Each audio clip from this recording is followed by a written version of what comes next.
Welcome, everyone. Once again, I went for my head like I'm wearing a hat. I've been wearing a hat all day. I'm not wearing a hat right now, but welcome to Monday Night Racing, Season 6, Race 2 of the playoffs. Tonight, you guys are in for some exciting action. It's the high banks of Daytona, ARCA racing cars. Going to be a great show. I apologize in advance for why I'm so bright. I can't work technology after years of doing this.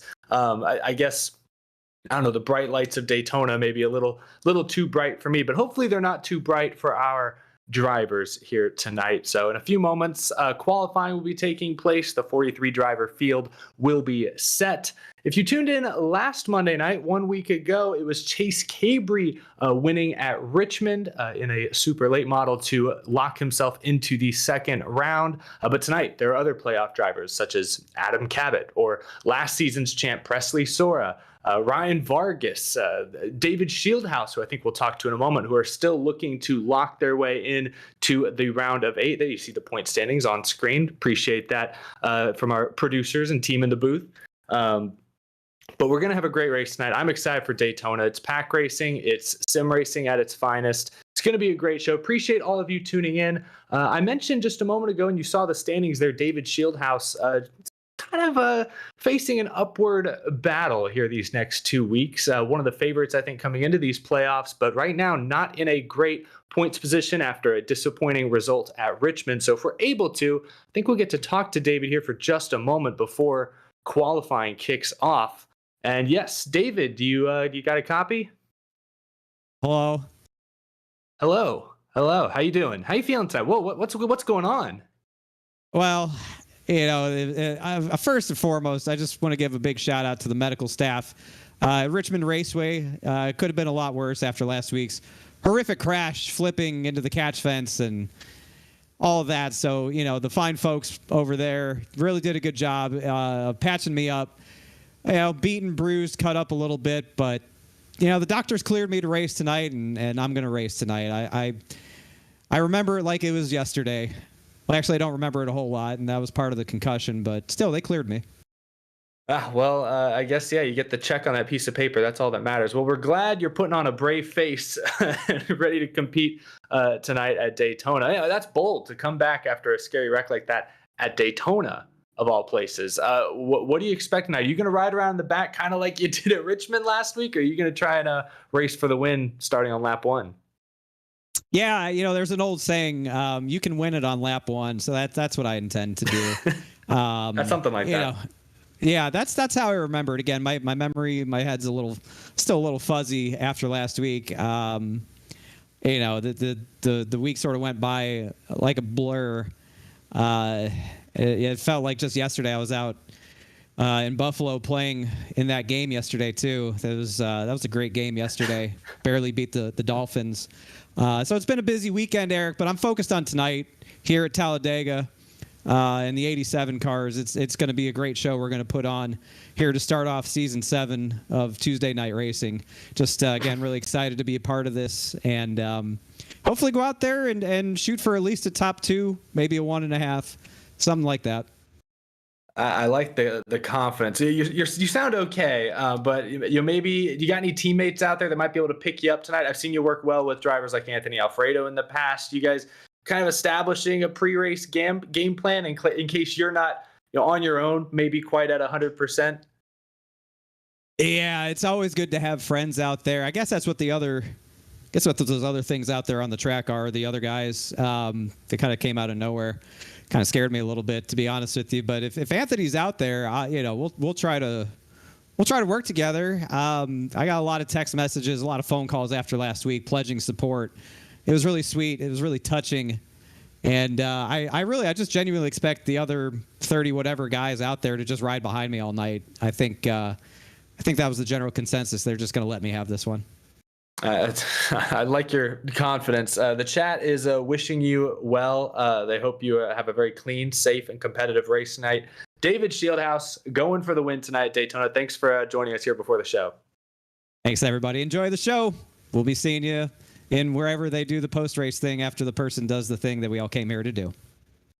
Awesome. Well, that was David Shieldhouse in a little bit of a point hole tonight, but we all know he knows how to get it done here at Daytona. So before qualifying kicks off, I'm going to turn things over to the three-man booth that's going to be calling most of the action here tonight. We've got Blake McCandless, Jacob Hitz, Kenneth Bueno. Always do a fantastic job.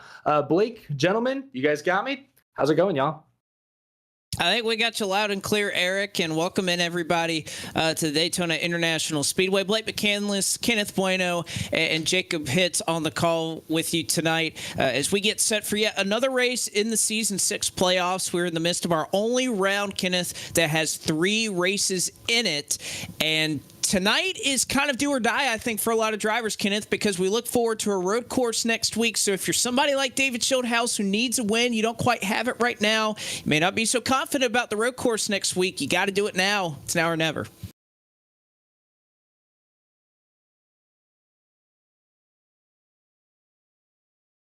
I was muted a little bit there. I'm still trying to get myself sorted. We can feel you, Kenneth, though. We got you.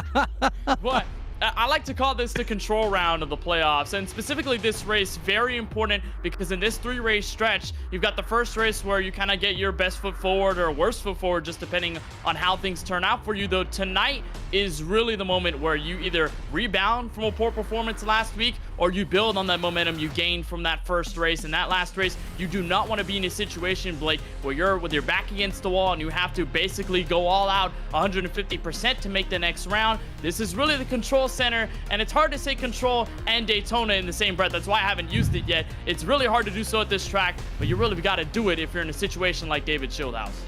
You really do, Jacob. And 90 laps at Daytona, lengthy race. And I think the one point that we keep coming back to after these last couple of weeks, we've been so used to this series having fast repairs.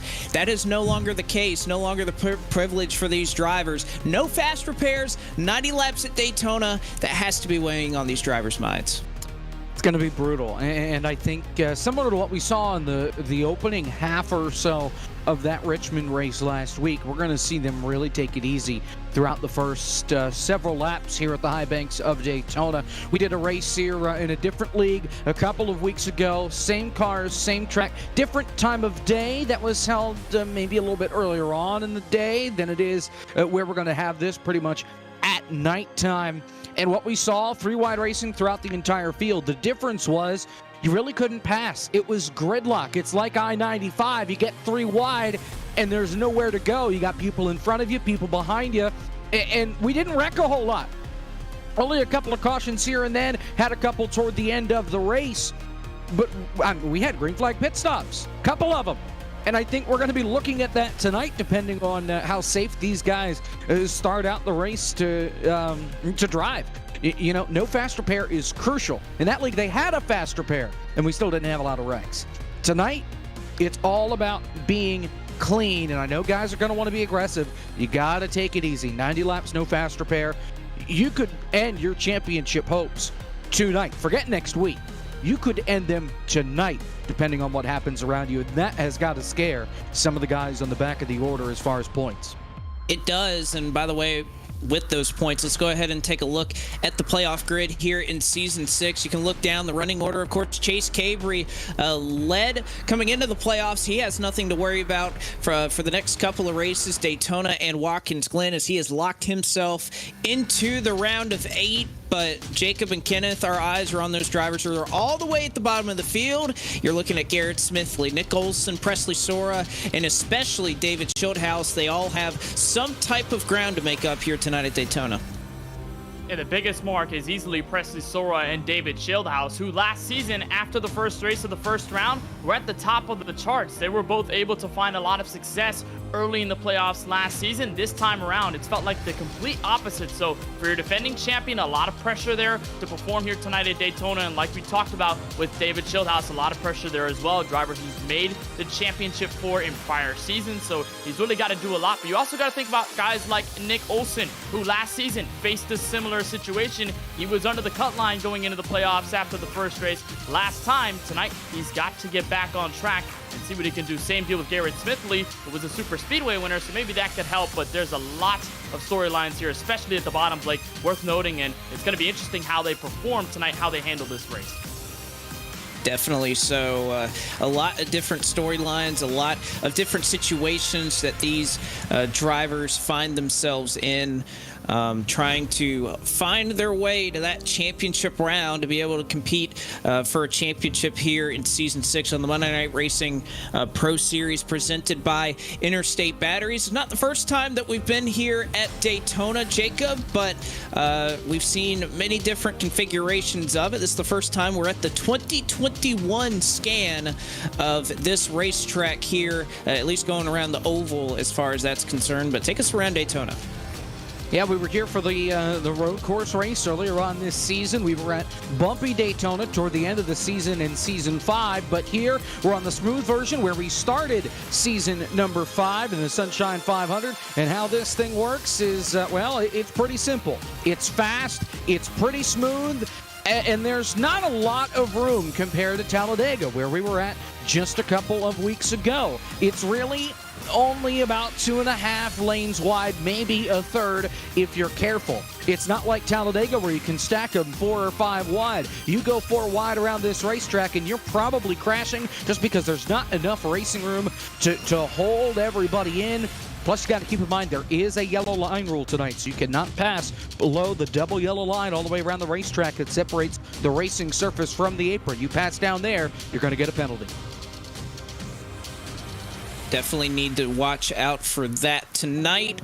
And after going around Daytona, we can take a look at our race analysis here. 90 laps, only a 75% fuel load, which is going to come in handy here. These guys would be close to making about 2 stops with the way or how much fuel you can go, how long you can go on 2 tanks, or at least what is 75% of 2 tanks and filling all the way up. You have 4 sets of tires, which is not really going to be much of a factor here tonight. Tires definitely not going to make a big difference in pace. It is all about the draft. We've mentioned it a couple of times before. 0 fast repairs, and if we need it, 3 attempts at green, white, checkered overtime is available tonight in the Next Level Racing 225. And Kenneth, we'll take a look at some of our grid rival matchups. Some of our favorite pieces of this broadcast is looking at these matchups and seeing how these drivers stack up. It's been a lot of fun to watch those battles progress over the race, and same deal for those watching at home. Tonight we've got an interesting one. Chase Cabry, the top of the charts in the playoff standings, already locked into the next round. How will he fare against DJ Cummings? Both of them tied at negative 110 on the odds, and we've seen DJ do a lot of great things, most notably at these bigger tracks and the super speedways. I really like the Anthony Alfredo, Justin Melillo one. Alfredo, a very successful driver in previous history at M&R at these super speedways. Melillo, somewhat of the same, but just without that race victory. And then you look at Matt Stolnick, Raja Caruth, 2 very great drivers in their own respect. Caruth, a very aggressive and very powerful driver at these larger tracks. And then you look at all the way at the bottom, Chris Weaver and Brett Baldeck, 2 of them going against each other with the same odds as well. It's going to be a lot of fun to see how they do.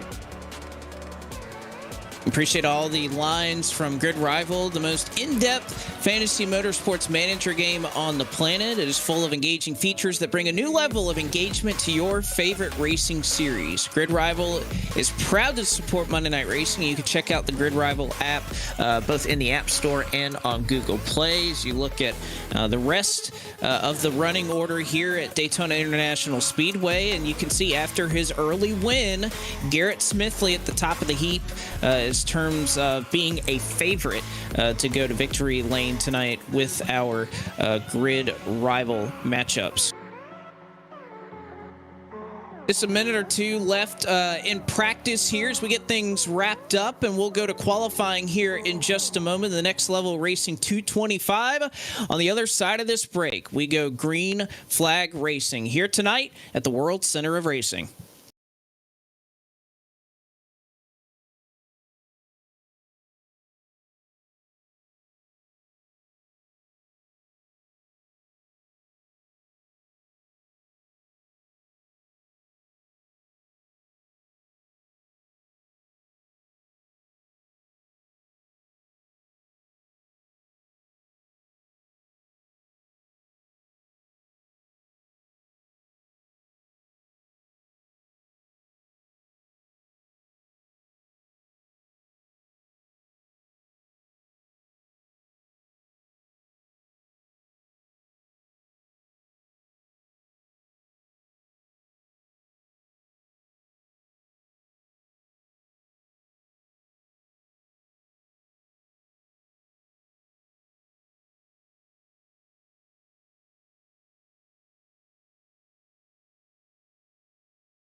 Get the edge on your competition with P8 Performance Gummies. Formulated specifically for gamers and the esports industry, we packed our gummies with all the good stuff, including ingredients that are clinically proven to help tired eyes, improve reaction times, and help suppress computer vision syndrome. Take your focus and endurance to the next level and try P8 Gummies today. Now available at Procelerate.com. Plus, if you're mad about gaming, we're looking to partner with influencers just like you. Drop us a line at support@Procelerate.com to see if you qualify to try our gummies for free. It's officially game on with all new P8 Gummies.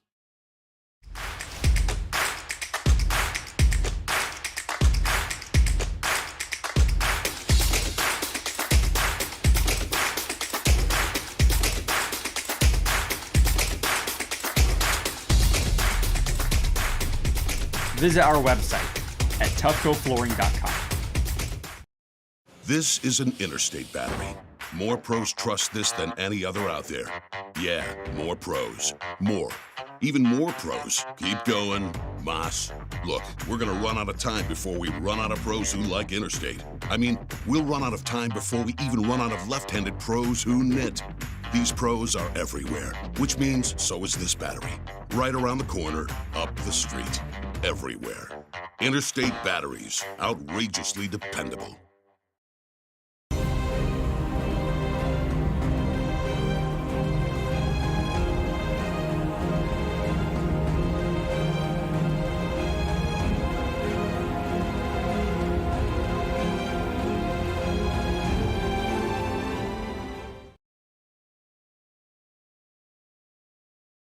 Back with you here from the World Center of Racing for Season 6 of the Monday Night Racing Pro Series presented by Interstate Batteries. Blake McCandless, Kenneth Bueno, Jacob Hitz, and Eric Estep on the call with you tonight. And, well, guys, we rounded out our booth just a moment ago. How about we look at our picks for tonight's race? Probably my favorite part of this broadcast, and a little bit of a different list here than you would typically see here tonight at Daytona. But Kenneth, I'll give you first rights to try to defend your pick and winner tonight, Colin Ferd. Of course, I'm going with the 86 of Colin Fern. It is a surprising pick if you look at the wins that Colin Fern has in his MNR career. All three of them have not come at a track that is a super speedway. But whenever you get at a track that's 2 miles or over, you really have to watch Colin Fern every time he's on track. He's a very aggressive driver. He is not afraid to make the moves that a lot of others might be, and he is pretty much not afraid to show his dominance at a track like Daytona. So I'm picking Colin Fern to get his first win this season and to lock himself into the next round. It will be a big one for him, and coming off of the 4th place finish at Richmond just last week and him being 4th in playoff standings going into tonight, I figure it's going to be an excellent catalyst for the entrance of the next round at Pocono. Well, there's Kenneth. Jacob, you're next up. All right, guys, I'm going with Gary Sexton. As you saw, Blake's got an important football game going on tonight. He was repping their colors. You saw me as well, repping my team. And I thought about picking Justin Malillo. And then the Giants won yesterday. Go Birds. Go Gary Sexton. All right. I guess here at Super Speedway, you could use that logic and perhaps get away with it. And then no shocker here, Eric. Anthony Alfredo been so strong on these Super Speedways all season long, or at least as long as Monday Night Racing has been around. But you think it's going to be enough to go to victory lane tonight? Yeah, I mean, you said it right there. He's been so great at the super speedways, both in the sim and even in real world racing. And I know he's not a playoff driver this year. He's had internet connectivity issues throughout the season. But if that setup is good for 90 laps tonight, I think he will be there at the end. We know he's got a lot of drivers out there that trust him, that know they can follow him to the front more times than not. So I feel pretty good about Anthony Alfredo. We only get to pick one driver once throughout these entire playoffs, so I figured for the super speedway, I gotta burn my Alfredo choice. Burn the pasta, anyone? I like it, a little al dente maybe. Yeah, Does that mean undercooked, or I don't actually know That's what that under. means. Under? I'm glad Okay. you know, Jacob, because I don't really know. No, I don't know either. I don't even know. I assume that's Italian. I don't even know what language that is. I mean, I went to Olive Garden the other night. That's close enough, isn't it? There you go. Jealous. It was a lot of fun, but and then Mark Rebillis. I figured it's been some tough sledding these last couple of weeks with picks and trying to think who's going to win. And throughout all of those races, guess who's just been kind of sneaking his way up for some top 5 finishes? Old Mark Rebillis. So you know what? I'm going to go with Mark, and we are going to step aside here for just a moment before we get things going with the playing of our national anthem. Oh, say, can you see by the dawn's early light what so proudly we held at the twilight's last gleaming, whose broad stripes and bright stars through the perilous fight o'er the ramparts we watched were so gallantly streaming, and the rockets' red glare, the bombs bursting in air,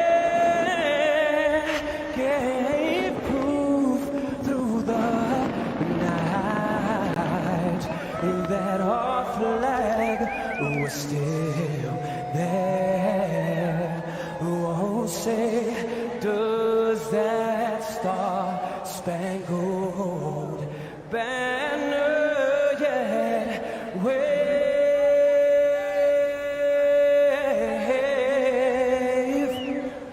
for the land and of the free and the home of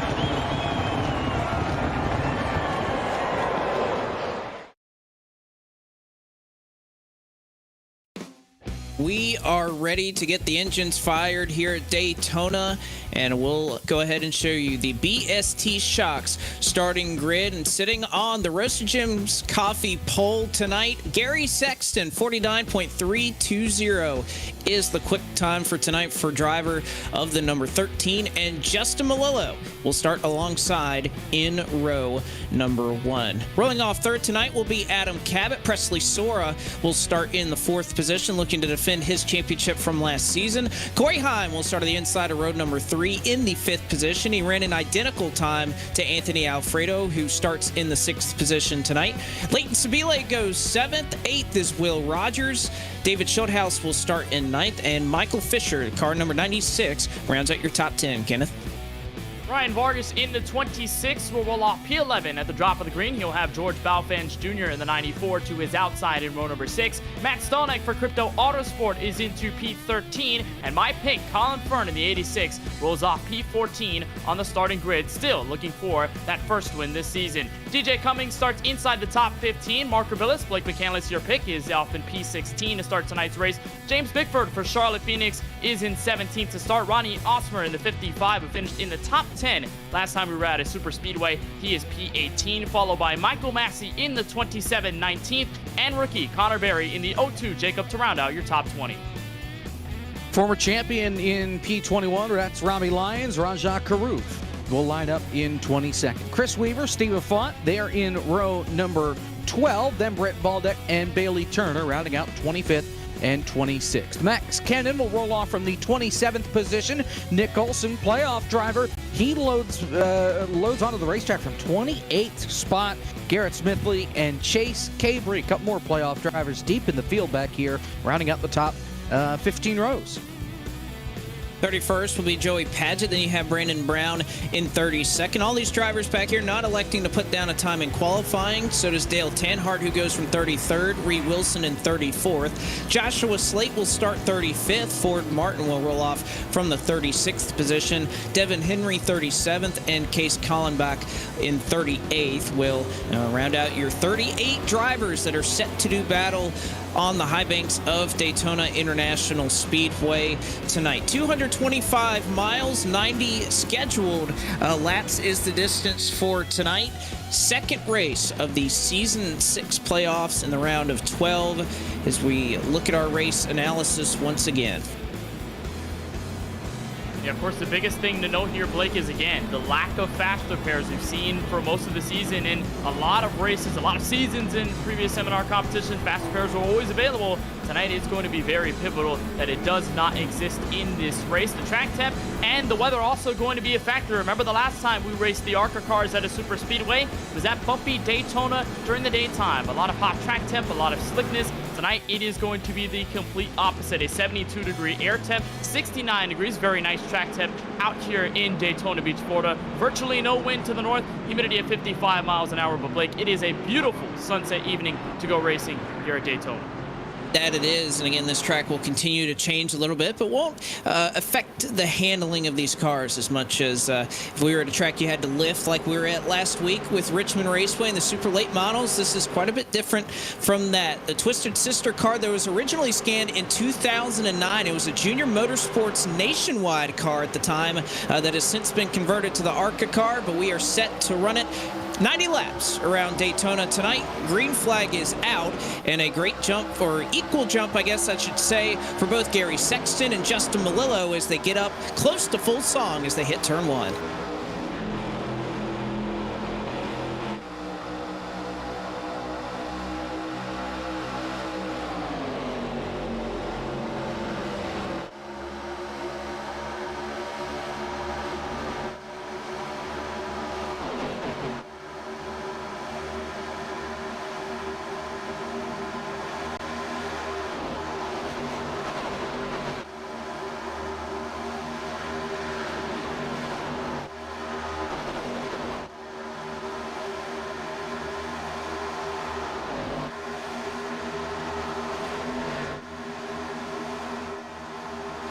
Up at the front of the field, no time wasted for Presley Sora. He'll go to the top end of the racetrack and lead us around lap number 1. As they head for turn 1, there goes Presley Sora immediately ducking to the inside lane in front of Justin Melillo. Meanwhile, they try to build up some momentum on the outside lane. That's Michael Fisher giving help to the 33 of Anthony Alfredo. They'll catch a couple of more cars in the middle of the back straightaway. Here they come toward turn number 3. Alfredo leading the charge on the outside. Help from Michael Fisher. Presley Sora downstairs. Alfredo clear for the lead. Fisher looking to clear himself for P2. Can't quite get there. Ronnie Osmer up at the top of the racetrack. Melillo down low behind Sora. It's all Alfredo off the corner. A lot of drivers looking to get out of Dodge on lap number 1, but Anthony Alfredo, not one of those drivers. He'll move right into the middle of the racetrack and take the race lead here on lap number 2. He's had some great help behind from the number 96 car. That's Michael Fisher. There's great help, but not enough help as maybe we anticipated. You can see a lot of the distance, Blake, on the inside of the racetrack. You see Adam Kamek, Gary Sexton giving space to Raja Karuth and all the other 2 drivers up at the front on the inside. A little bit of hesitation early on in the opening laps. Down the back straightaway, you also saw, Kenneth, some guys just flat out drop to the back. David Shieldhouse was amongst that group that started on the bottom and coming off turn 2, dropped to the apron. They went to the back of the field to try and ride around and stay out of harm's way. Sora by a car length off turn 4. Yeah, those top 3 on the bottom really making some work. That's Presley Sora, Justin Melillo, and the 24 of Raja Karuth. Sora will take lap number 3, but here comes Anthony Alfredo. Another big run on the top side. He's got Michael Fisher in tow with him. You see that happen a lot off of the 31 degrees of banking and even off of the 18 degrees of banking you find in the trial bowl. Here's on board with Justin Melillo. Alfredo is still out by roughly a car length. Sora will fight back off the corner, and on the middle of the straightaway, Alfredo has the nose by just an inch.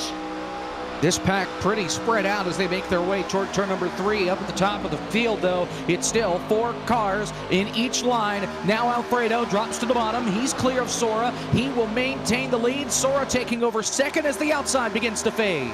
So 4 on the bottom. Now Alfredo will kind of try to play the Pied Piper here for just a moment as he'll swing back up to the top of the racetrack. Sora will be ahead at the line. Alfredo on the top side. He's got Fisher in tow. And back there, that is car 55. Ronnie Osmer trying to make the top side work. Head back for turn 1, the last car on the outside right now. Rookie Connor Berry seems to be the last one in this group. Nobody to help here is on board with Ronnie Osmer in the 55. The car in front of the O2. Going to give the push to Fisher, who gives the push to Anthony Alfredo, and Jacob hits Alfredo ahead in the race lead. Alfredo with a big run. Fisher drops to the bottom. Alfredo going to stay to the top of the racetrack heading to turn number 3. Here comes the 96 of Michael Fisher. He takes the lead in the middle of turn number 3. He is clear of Alfredo coming up off corner number 4. Sora with the push on the bottom. Looking in the mirror, trying to make that car wide as Michael Fisher will go to the point for the first time tonight here at Daytona. Then you have Anthony Alfredo laying right on that right rear quarter panel, drafting help from Ronnie Osmer. Just further back the road, Connor Berry trying to make that top side work. And look at the backside car on all of this, especially right behind Justin Melillo. And now the 4th car on the outside lane into turns 1 and 2. James Bickford rolled off 17th. He's now inside the top 10. And as Michael Fisher continues to lead, the outside trying to fight back. Here comes that top side. Osmer to the back bumper of that 33 of Anthony Alfredo. You cannot push very well in these cars, but they're going to try it. Teammates up on the top of the racetrack in Alfredo and in Osmer, but it's all Michael Fisher coming through turn number 4. Fisher bringing along that bottom lane with Presley Sora, Justin Melillo, Raja Caruth, and a little further on back, it is Adam Cabot, that 5th car on the inside line. 4 cars up top trying to make it work. James Bickford will join the fray as he's the 4th car on the outside row. And here comes Anthony Alfredo with a nose ahead in turn 1. They'll even out back to the corner, and Michael Fisher gets a huge push from Presley Sora in the 98. They'll add on to with Justin Melillo there just behind. Fisher ahead by a car length. Will he block? Answer is no, and Alfredo looks to gain back momentum. Here comes that 33 of Anthony Alfredo. Even though he's not a guy in the playoffs, he's still somebody to be reckoned with here in Monday Night Racing. Side by side for the lead. Alfredo on the outside, Fisher on the inside. Give the advantage to car number 96. Fisher leads off 4. Haven't seen that 3rd lane develop yet, but that middle lane has been awfully strong. Alfredo using it just perfectly right now to take the race lead back once again. You mentioned Osmer, Berry, Bickford, your top 4 trying to make the outside work. And now here come a couple of more cars. Blake into turn 1 on the outside. Steve O'Fawn in the 11. Robbie Lyons in the 2. Watch for them. You look at the point standings on the right side of your screen, how they fare right now as Alfredo continues to tussle with Michael Fisher, both stacked up inside-outside. Dangerous there as Fisher blinking on that inside line down the back straightaway. Not something you want to see out of the leader. Justin Melillo backed up just for a second. That may hurt the inside line. Alfredo with the run going into turn number 3. Michael Fisher storming back on the bottom off 4. Oh, but those top 2 are working so well on the bottom side. Michael Fisher and Presley Sora has lost a little bit of that drafting help. It's about a car length back to Justin Melillo, but these top 2 are nearly stuck together as Fisher trying to poke a nose out on Alfredo. And you have to imagine, Blake, as they come back for turn 1, who might be the catalyst to at least surge the inside or the outside. For right now, there hasn't been a clear answer. It may just be in the form of Raja Caruth, who gives support to that inside and gives Michael Fisher a comfortable lead for now on the back straightaway. Michael Fisher down on the bottom looking for his first career Monday Night Racing win. Anthony Alfredo looking for yet another win here in MNR, especially on the plate tracks. Still no real big moves out of the playoff drivers. Your highest one, car number 98, Presley Sora. He's 3rd off the corner. Well, those bright colors from Justin Melillo, the silver and pink, are beautiful tonight at Daytona. And you have the bright blue and yellow sported by Raja Caruth just behind. Trying to make that inside line work just a little bit better. Fisher and Alfredo side by side into turn number 1. It's a complete color fest. Blake on the inside lane back to turn 1. You add on Presley Sora, very bright purple Chevrolet this evening. Speaking of playoff drivers, though, Jacob, driver up in front ahead the road in turn 3. Colin Fern started on the pits. May go a lap down if we stay green. Colin trying the same strategy that did not work for David Shieldhouse a week ago at Richmond, and so far it is biting. Colin Fern in the rear end as he is in trouble. 3 wide in the middle of the field, storming up the middle. Matt Stallneck, Cannon on the outside, Josh Slade on the inside. 3 wide battle back here at the outskirts of the top 10. You mentioned Matt Stallneck. He was able to make his way through. DJ Cummings will do so as well, as Stallneck in 14th right now as a couple of cars get out of shape. Caruth goes beneath the apron. Caruth is able to save it for now. They'll stack up on the inside. Caruth going to try and maintain some momentum. He'll side draft the 29 of James Bickford. A little bit of connectivity issues, but he rebounds, and that gives momentum back to the bottom. Michael Fisher still in control. Fisher leading that bottom side, but here comes Alfredo. Big run on the outside. Just 3 cars up there. It's Alfredo, Osmer, and Connor Berry. Wheel to wheel for the lead coming through turn 3. Bickford on the outside as well. He's 3 car lengths back. Fisher on the bottom side, all 4. And right now, side by side for the race lead, it looks like Anthony Alfredo will have it at the stripe as we complete lap number 11. A couple of different race leaders in this one, Anthony Alfredo, Michael Fisher, who right now runs side by side at the front end of the field. You also have Presley Sora right now, who currently runs in third. He may be charging here for second in just a moment. Ronnie Osmer, Connor Berry, Justin Malillo, Rajah Caruth, James Bickford, Adam Cabot, and Michael Massey round out your top 10.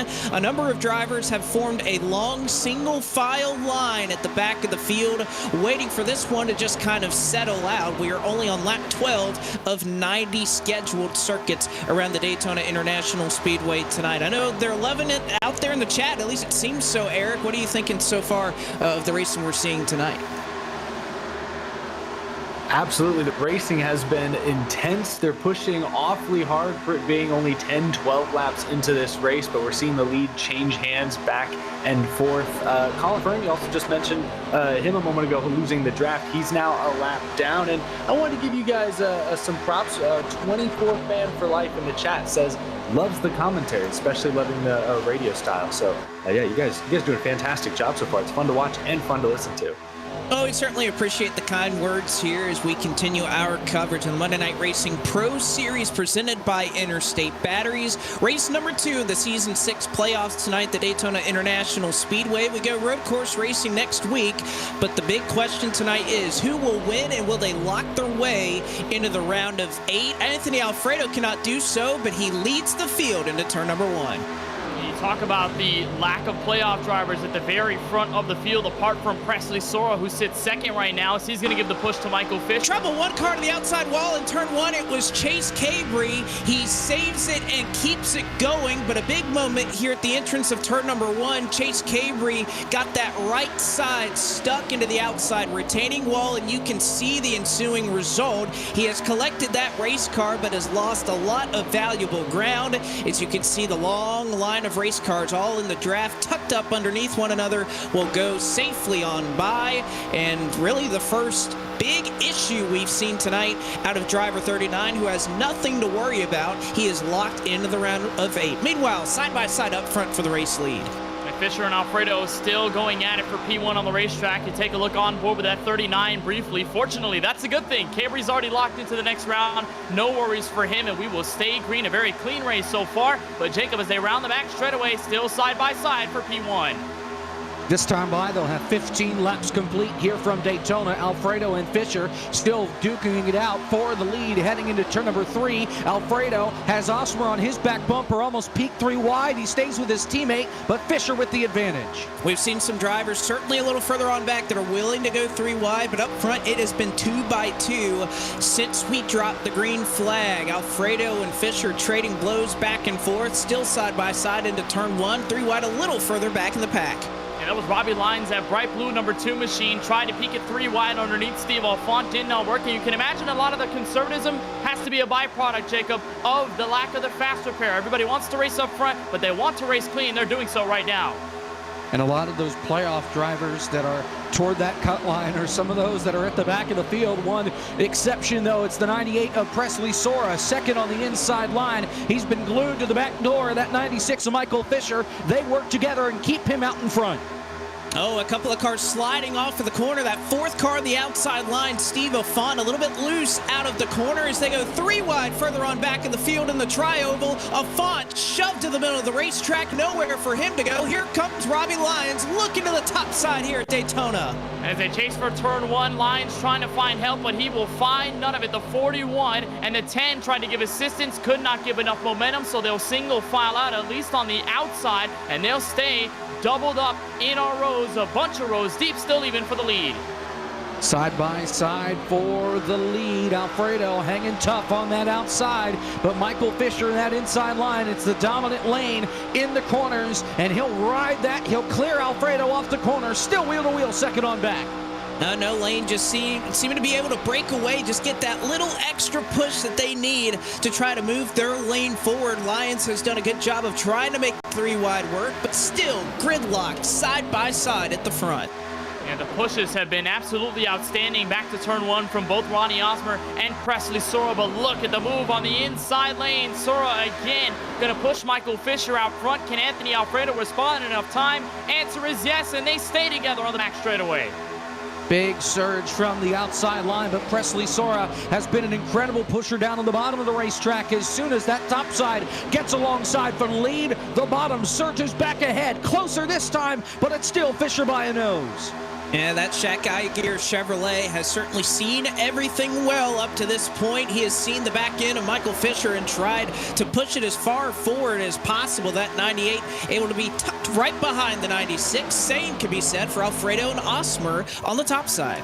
And maybe some recency bias here, Blake, for the driver of the 98 in Presley Sora was at the ARCA test at Daytona in real life a couple of days ago. He was able to watch those cars wrap around this 2.5-mile oval, and right now proving it to be the case. A lot of success here on the bottom lane with Michael Fisher.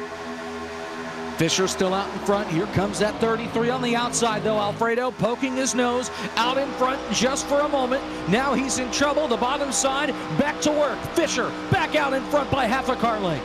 Osmer swinging high, swinging low, and he'll still stay tucked to Anthony Alfredo off of turn number 4, but further back in the pack looking for 3 wide. This time it is Lions who is on the receiving end of it. Stolnick, though, has the momentum. Here he goes up the banking, the 5th row, and contact made into turn 1. They made contact. Unfortunately, Stolnick avoids a hit with the outside wall. He maintains up at the top. He'll fall back, and it looks like the inside train again pulling away with those trio of cars. Melillo, Sora, and Fisher still ahead. Stolnick, who needs as many points as he can get, coming in with no playoff points. He needs to have some good runs here at Daytona and next week at Watkins Glen. A dangerous moment. He sits P12 on the racetrack on the outside. He's safe for now. You certainly think that the line of thinking for these crew chiefs is that you want to start to make your way forward as we're more than halfway through this opening run. You can sense it here that everybody's starting to look to that 3rd lane as an opportunity.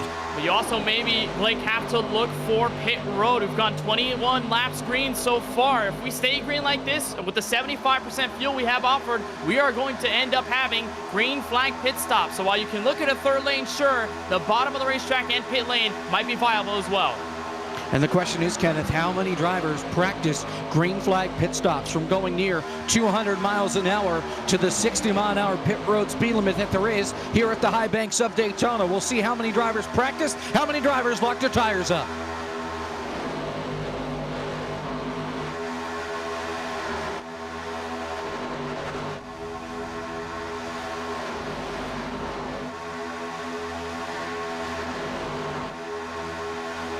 Back to turn 1 they go. Still even for the race lead. Anthony Alfredo and Michael Fisher continue to go at it door to door. We've seen them be even every single lap. The question is, who might be the breakaway car for now, Jacob? The answer seems to be nobody, as Alfredo and the 96 continue to go at it for the lead.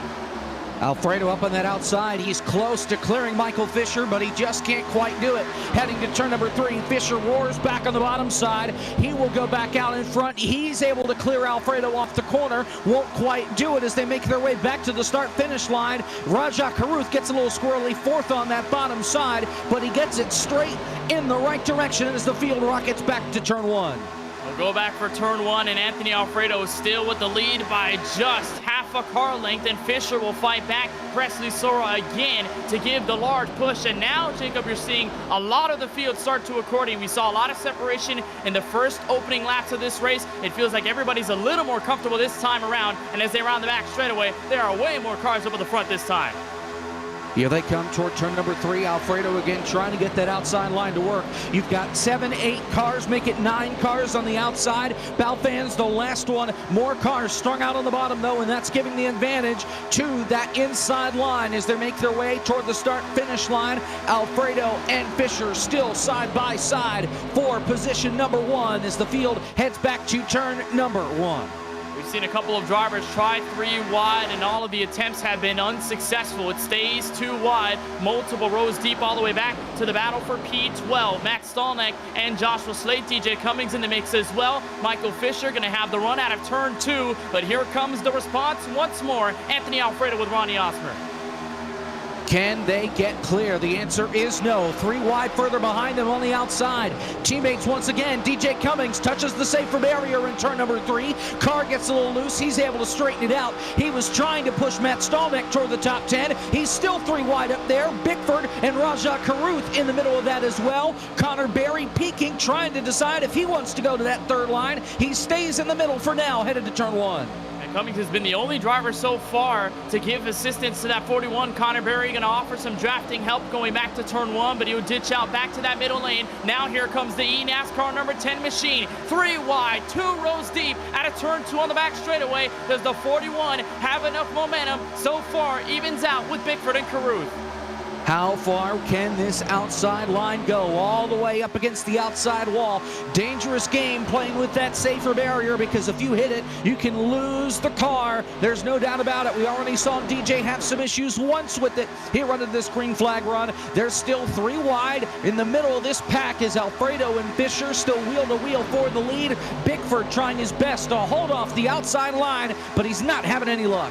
And remember, as they go back for turn 1, what happened to Chase Cabry in the middle of the corner, and the 41 almost gets into the outside wall again. With these cars, it can be so easy to suck up against that wall, and it can be so hard to get out of it. The 41 escapes calamity for now, but he'll back out, and as they still go for the race lead, the 41 will move back to P10.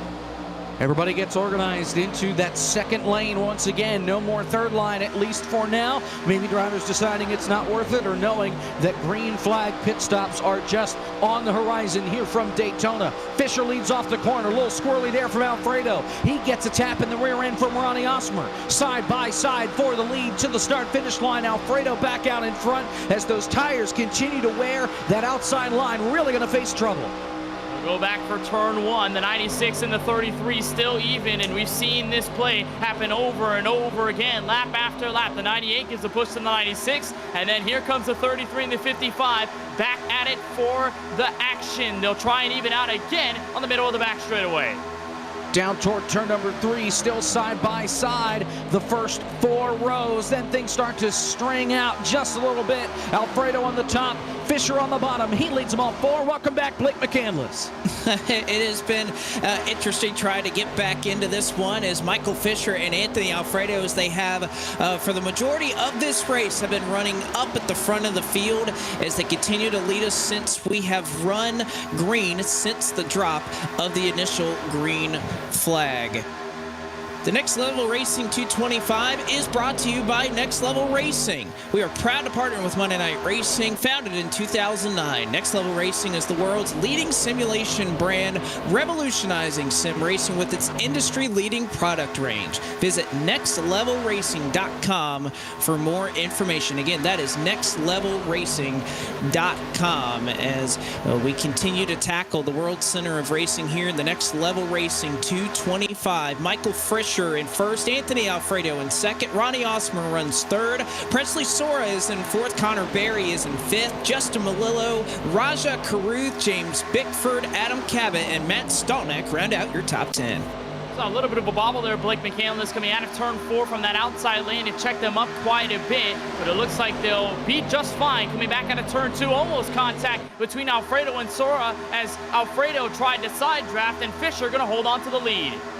Alfredo maybe starting to get a little more aggressive to get to the bottom if he can. The only reason he stayed up there as long as he has is because he hasn't been able to bring his teammate Ronnie Osmer with him. Still side by side. Fisher storming back on the bottom. They're even coming off the corner. Give the advantage to Fisher. A little bit of chatter over the radio. Everybody going to try to swing low down to the bottom to try to get down for what we think will be green flag pit stops just around the corner. You can see 3 cars on the top side. Alfredo and Fisher nearly touch at the front of the field for the lead as Alfredo wants to get down to the bottom. That was completely disastrous, or almost could have been, between the 33 and the 96. You could tell everybody fizzling out of that outside groove. The 33, 55, and 02 practically stuck up there, and the 33 will nose ahead for the lead on the back straightaway. Will this group on the outside have to drop to the back of the field in order to drop in line, or at least the middle of the pack? The top 2 of Fisher and Sora, no dice. Josh Slate comes from the back to the front. He drops 4th in line to the bottom. The top 3 still in no man's land.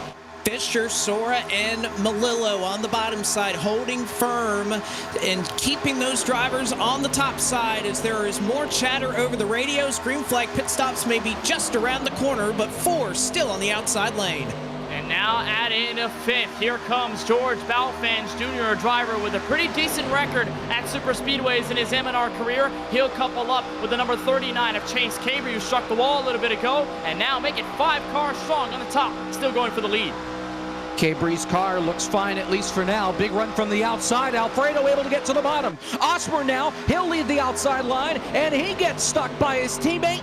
Barry, Cabry, and Balfan still up there, but Alfredo clear for the lead off 4. The Logitech Chevrolet goes to the point for the first time at the bottom. Robbie Lyons further back in the pack, going to be the lone car this circuit around that is going to dive down to the pit lane. You see another one further on back in the field as well. At pit stops are right around the corner.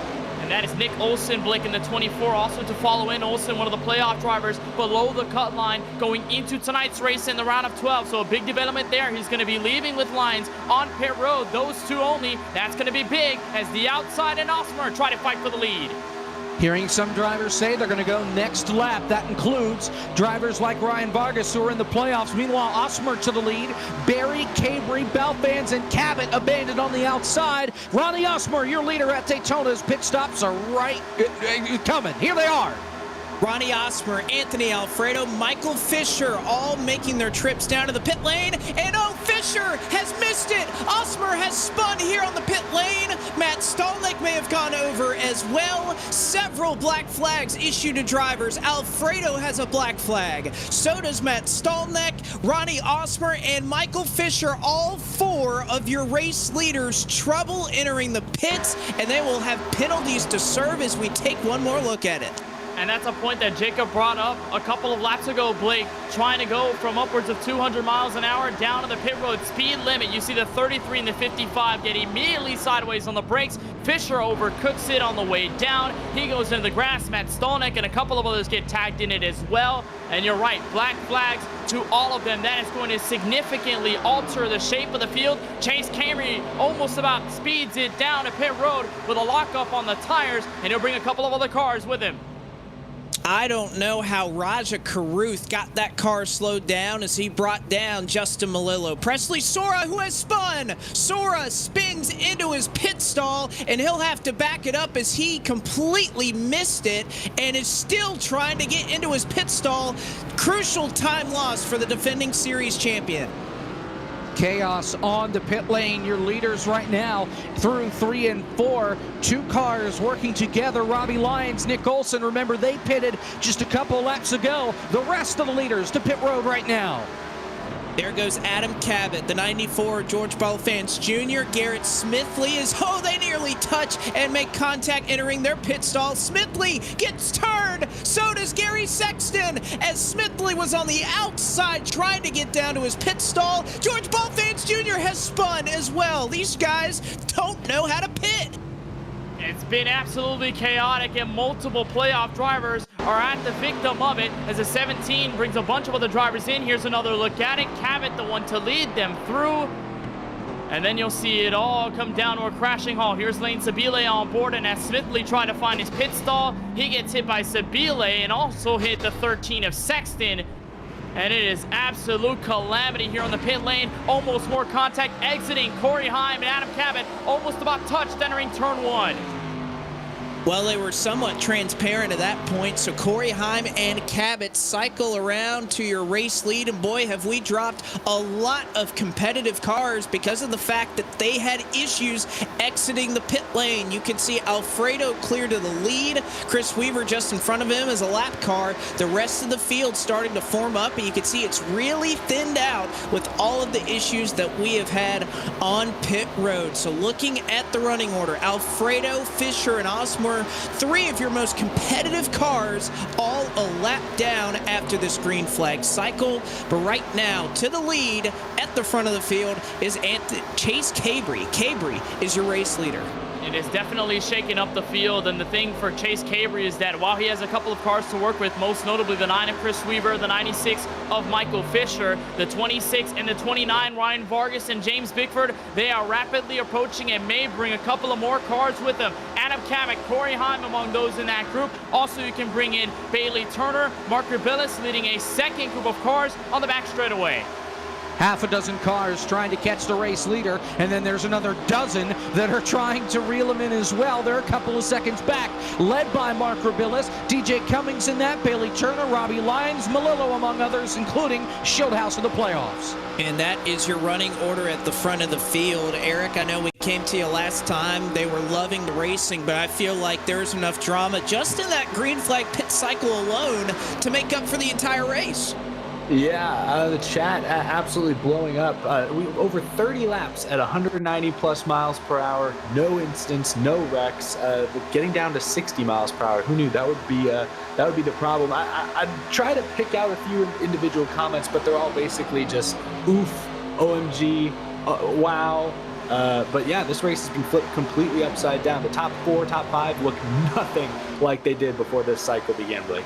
And they are getting hairy up here at the front of the field. 3 wide as Alfredo slides off into the tri-oval as he nearly made contact with Ryan Vargas. James Bickford now trying to take the race lead as Cabry and he go side by side for the race lead just behind the lap car of Michael Fisher.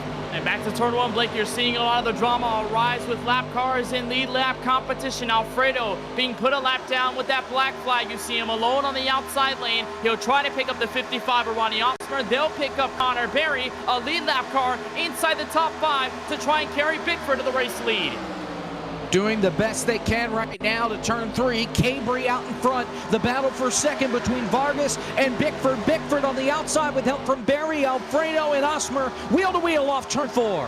And at the front of this pack, you have poor Michael Fisher at the tail end of the lead lap, trying to lead and stay on the lead lap. Should he get a caution flag? James Bickford has something to say about it, though. Huge run out of the 29 as they hit the banks in turn number 1. And here comes the 29 of James Bickford looking to lead this race for the first time all night long. Last time we saw him in a lead at Daytona, it was at the road course with the MX-5s, got crashed out of turn 4. This time looking to change the scripture, and he'll go to P1 on the back straightaway.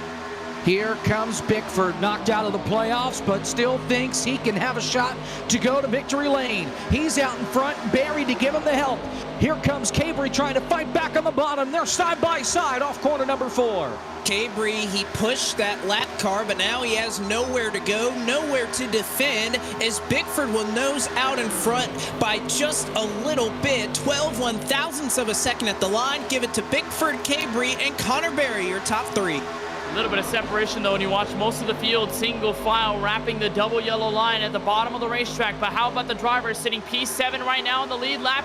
David Shieldhouse has been quiet all night long at the dead bottom of the playoff picture and looking to gain some decent points this time through.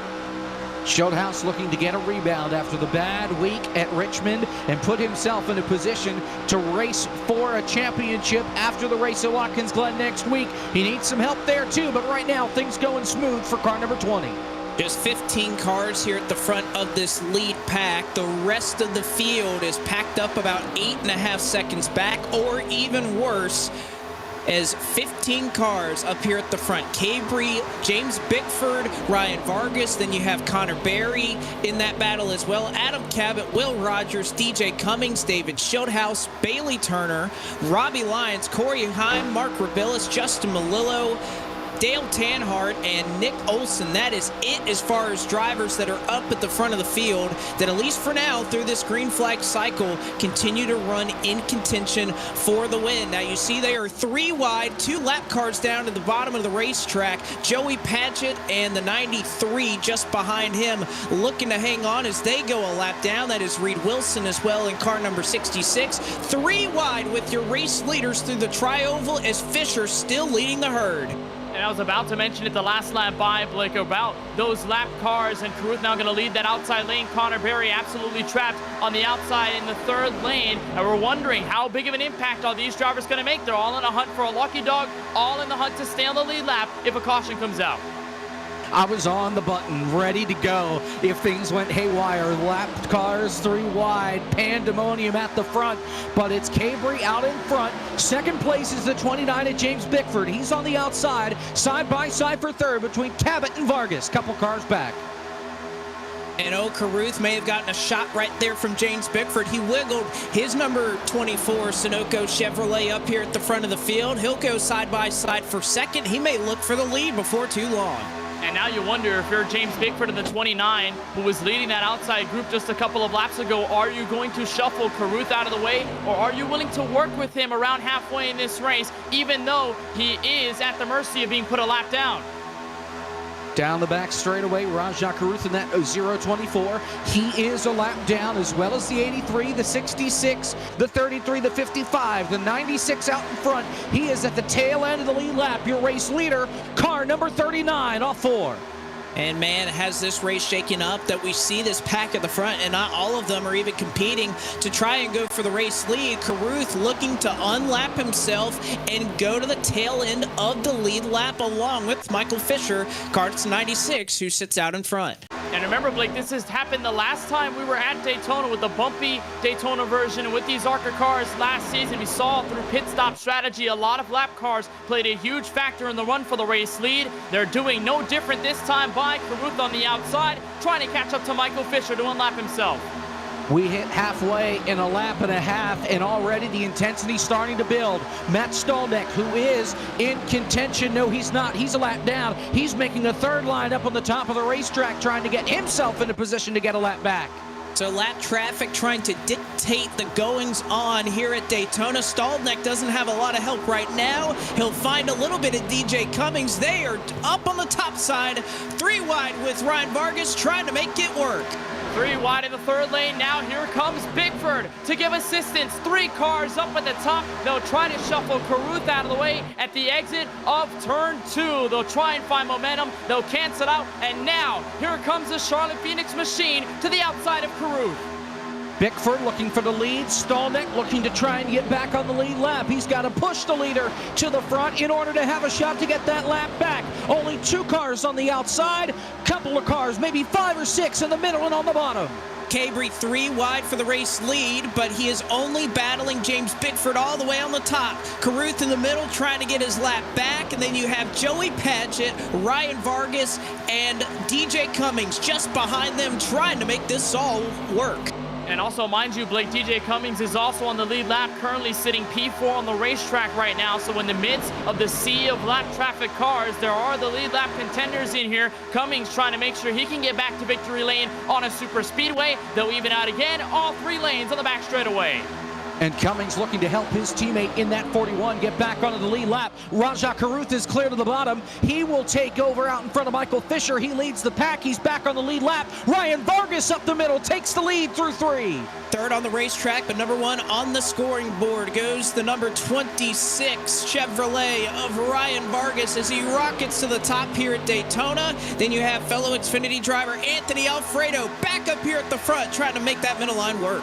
And we've seen that 33 back to turn 1, Blake, be such a good pushy, but never a pusher. He was helped by Ronnie Osmer virtually all night long, now having to play the pushing game to unlap himself on the track with Vargas to help, and Vargas will continue in the race lead. The 3rd line has been eradicated. Only 1 car up there. It's James Bickford. He has dropped back by about 5 car lengths going to turn number 3. Nobody to help him. He's going to have to drop all the way back to the tail of this field as Vargas is your leader off the corner. Oh, it is sunk like an anchor for James Bickford, who has to regroup here at the back of this field. Side by side up front, Carruth, not for the race lead, looking to stay at the tail end of the lead lap. There you have Vargas on the top side. Great help from that 33 of Anthony Alfredo, and Connor Berry up there as well. How about the rookie Connor Berry in a turn 1, shuffling in a P2 in that fight with Chase Cavery for position. Connor Berry, remember, our first race of the season at Talladega, had his race ended early in his debut event, and now looking for potentially the lead if he can get by.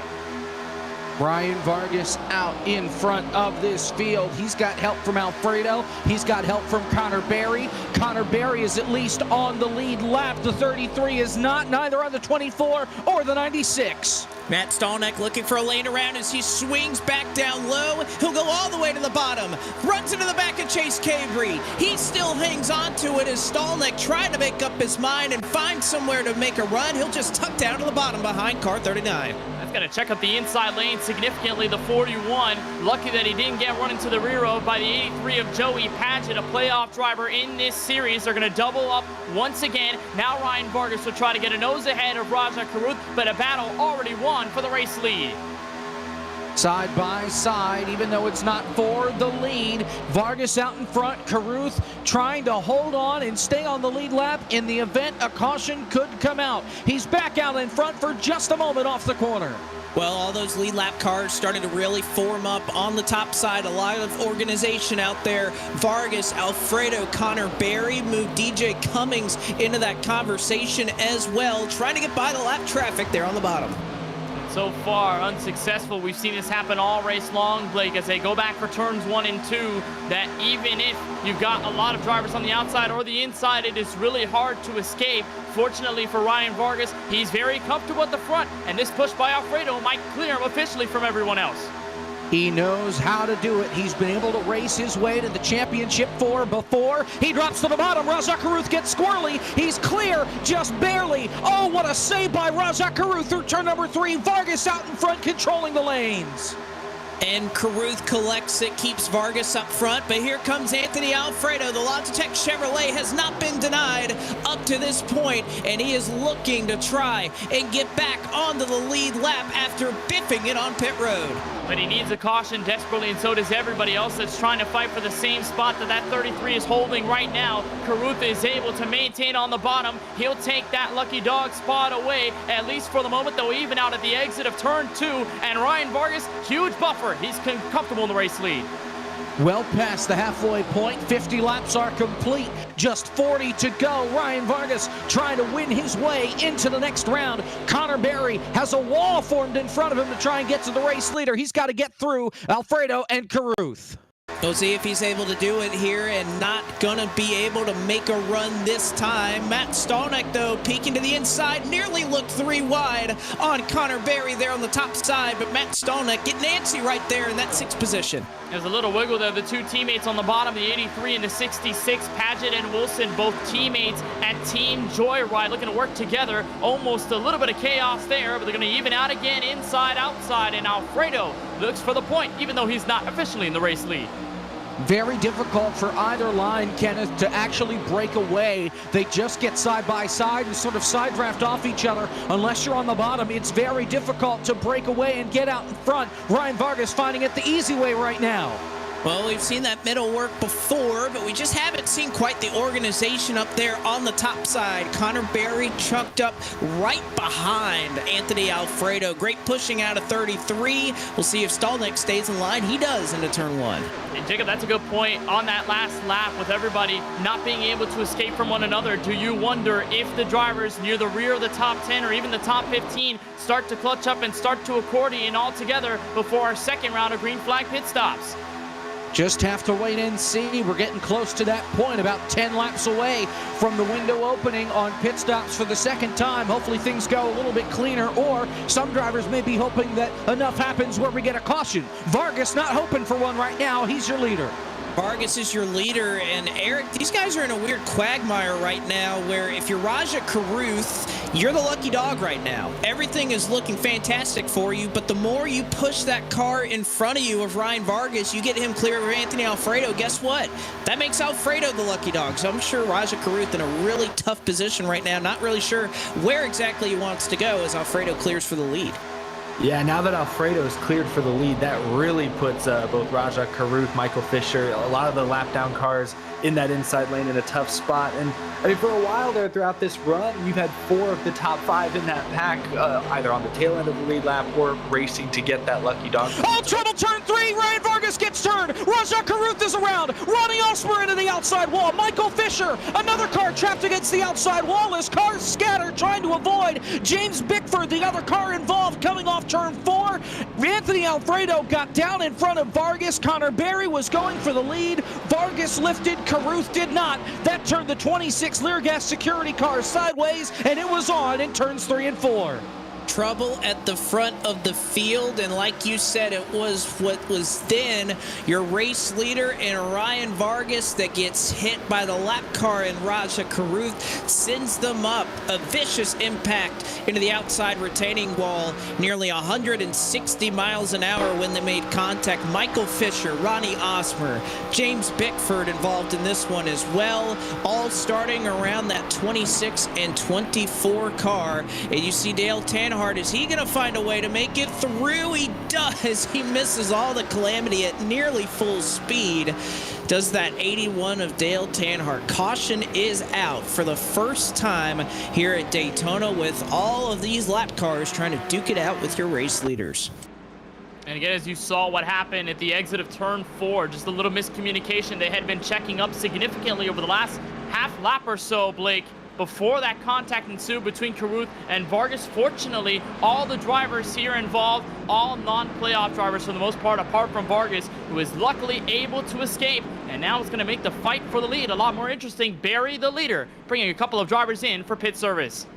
You do have to think about the major playoff implications in that move as things have settled out and finally some calm will befall the Daytona International Speedway, if even for only just a couple of moments. I don't think it's going to be long-lived, Jacob, because guess what happens right after this as we go back green? This is right around that fuel window that these drivers, we saw some pit on 33, we saw some pit on 34, 35 laps. This is cutting it close for a lot of your front runners on whether they can use this tank and go all the way to the end. It's cutting it close, Blake. I think they're going to need another caution or 2 to make it to the end. You also have to keep in mind, though, the possibility of green-white checkers. Yes, I know, no fast repairs. We may not have enough cars running at the end for green-white checkers, but it's always a possibility at these plate tracks. You can never rule it out, and we'll just have to wait and see. By the way, I just want to update Ryan Vargas. Remember, he was in that crash. I don't think he had any damage. 14.5 seconds in the pit box, and he is out. He's P4 on the racetrack right now. You see the 4-leaf clover? He has some luck on his side tonight. Well, I can't believe he got through that without a lot of damage. There are a couple of cars who are unable to escape with damage. You have James Bickford, Ronnie Osmer, who had the dreaded meatball flag, and again, no fast repair to fall back on as a crutch, as these drivers will be forced to fix the extent of their damage, which typically is about at least 8 minutes or so, is what they'll have to sit through and kind of suffer through on pit road while they get these cars fixed. We'll see this time around. I'm curious if anybody's going to come down and top off for fuel this time around, as I believe we'll get the 1 to go signal this time. And there you have it. A couple of cars going to make their way down pit road to get those last couple of drops of Sunoco Racing fuel into those race cars to try and get all 33 laps by the time we hit the green flag once again to the end of this race. Interstate batteries are built to top industry standards, and they have been the technician's choice for 9 years and counting. Powered by a distributor network of have 300 wholesale warehouses and backed up by more than 150,000 dealers around the world, as well as 200 all-battery center franchise stores, Interstate seeks to deliver the most trustworthy source of power to the world every single day.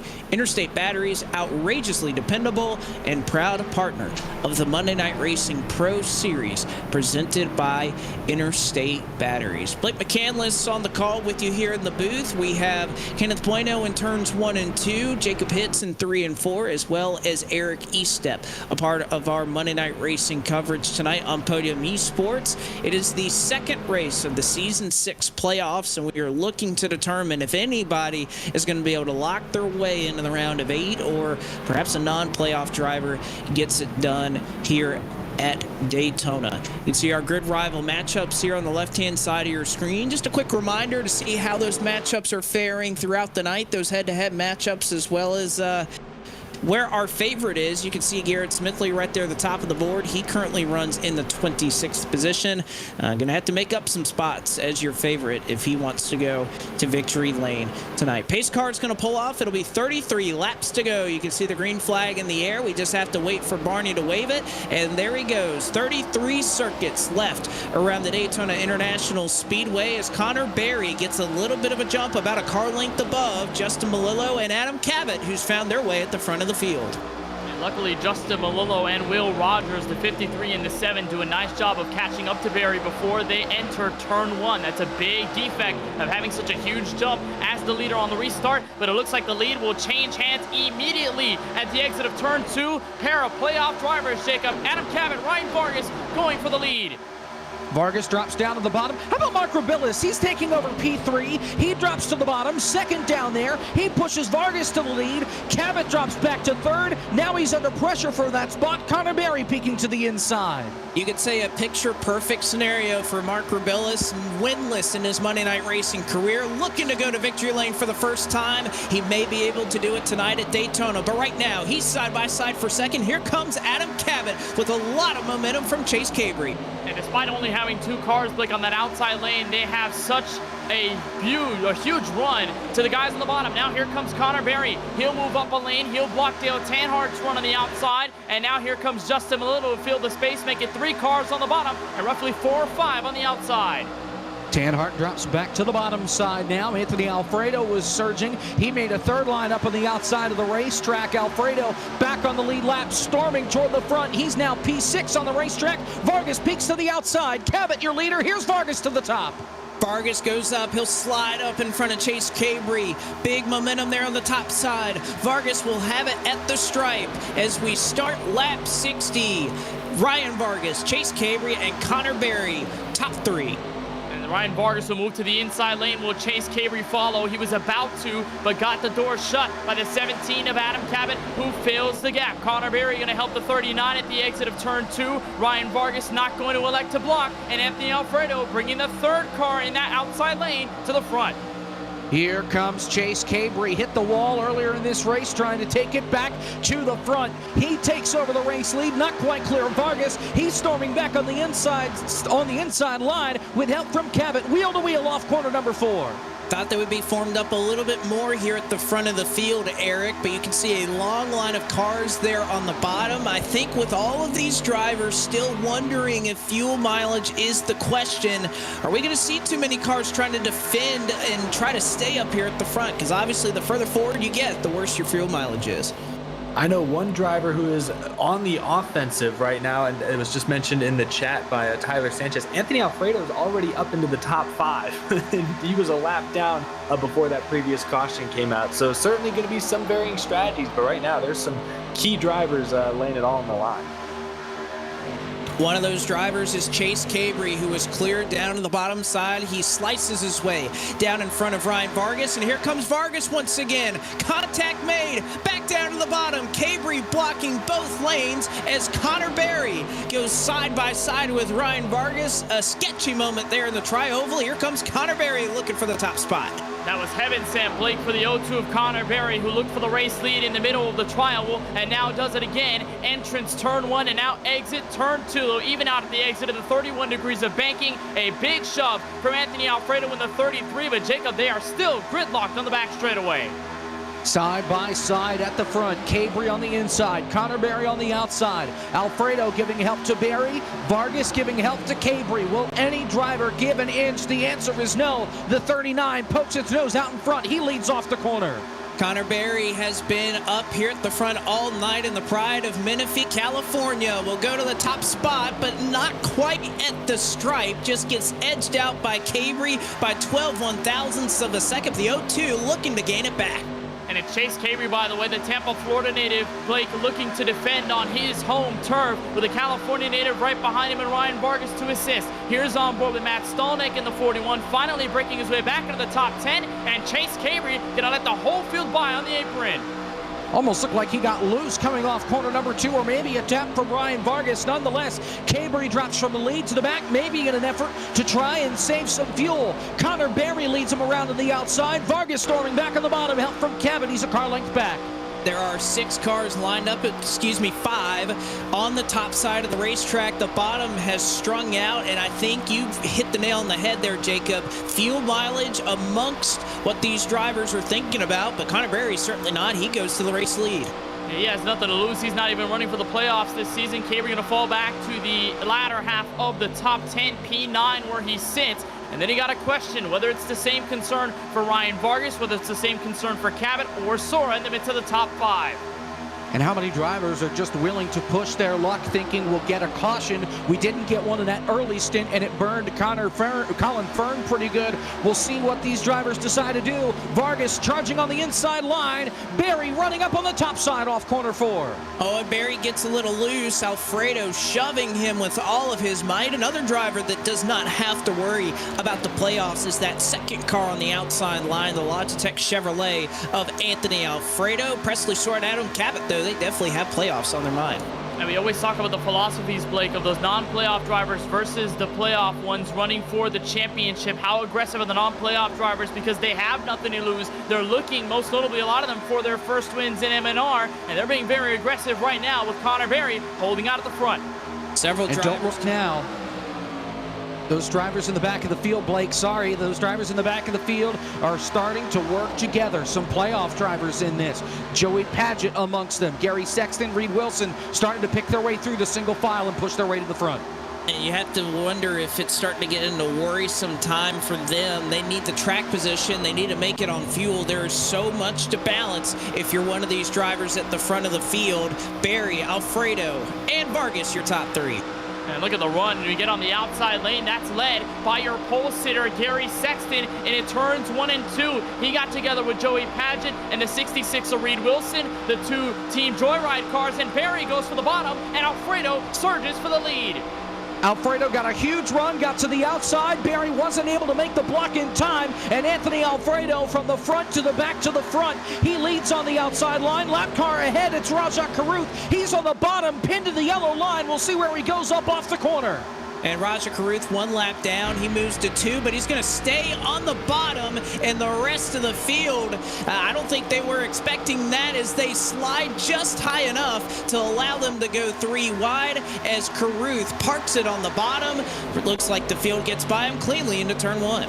And Connor Berry was about to make him middle 3 wide, decided to be very hesitant about it, backed off, and it checked up that whole lane. Now it breaks open free, the battle for the lead, and here comes DJ Cummings on the very top. The 2 Crypto Autosport cars working together for P1. Karuth maybe not making friends, but at this point he needs a caution, and he figured, well, if it leads to a caution, it leads to a caution. But right now, Matt Stolnick in the best seat in the house as far as the playoffs concerned, plus 4 above the line coming in. He's third on the racetrack. And Solnek further on back has worked his way, clawed his way up here to the front of the field. 3 wide, a little bit further back. That is Joey Padgett, but no drafting help for him as Stolnik's second car outside lane looking to get into the playoffs. And it is going to be huge here, and Joey Padgett has been so close to wins many times in this series. He's going to hook up with Wilson on the outside. They almost about make contact with Josh Slate, who comes up right in front of Rajat Karuth on the back straightaway. And here comes Padgett forcing his way 3 wide. Another playoff driver trying to get to the front. Here comes that 83 of Joey Padgett looking for the lead. DJ Cummings pushed out in front. They're 3 wide for second. Here comes Alfredo back to the bottom. He'll lead the charge off 4. 3 wide off the corner and nearly into the outside wall. All the the way up at the top. Here comes Joey Padgett looking for the race lead here at Daytona as they work around starting lap 69. Joey Padgett looks to go to the point all the way up on the top. And as they go back for turn one, Blake, this is really the first time that we see teammates work together in tandem, apart from Crypto Autosport. Team Joyride working together on the racetrack. Apart from them, a couple of lap cars up in front. How will they play a factor? They're still 3 wide, and Padgett's going to back out. Colin Fern merges on the back straightaway and almost causes calamity for the race leaders. He was on the pit lane. I believe the situation for him, he stayed out hoping there would be an early yellow and he would get back on the lead lap because of the wave around. Alfredo leads him around through turns 3 and 4. Cummings leads to the top side. Oh, and we're going to have a couple of cars. Padgett moving down, and they are going to pit here. Joey Padgett on the pit road. He has a little bit of help with them as well as, oh boy, have things shaken up here with strategy. So the 83 content with the fact that he cannot make it, and they are going to stop early. So Joey Padgett and Reed Wilson make the trip down to pit road. Is there anybody else that is going to join them, Jacob?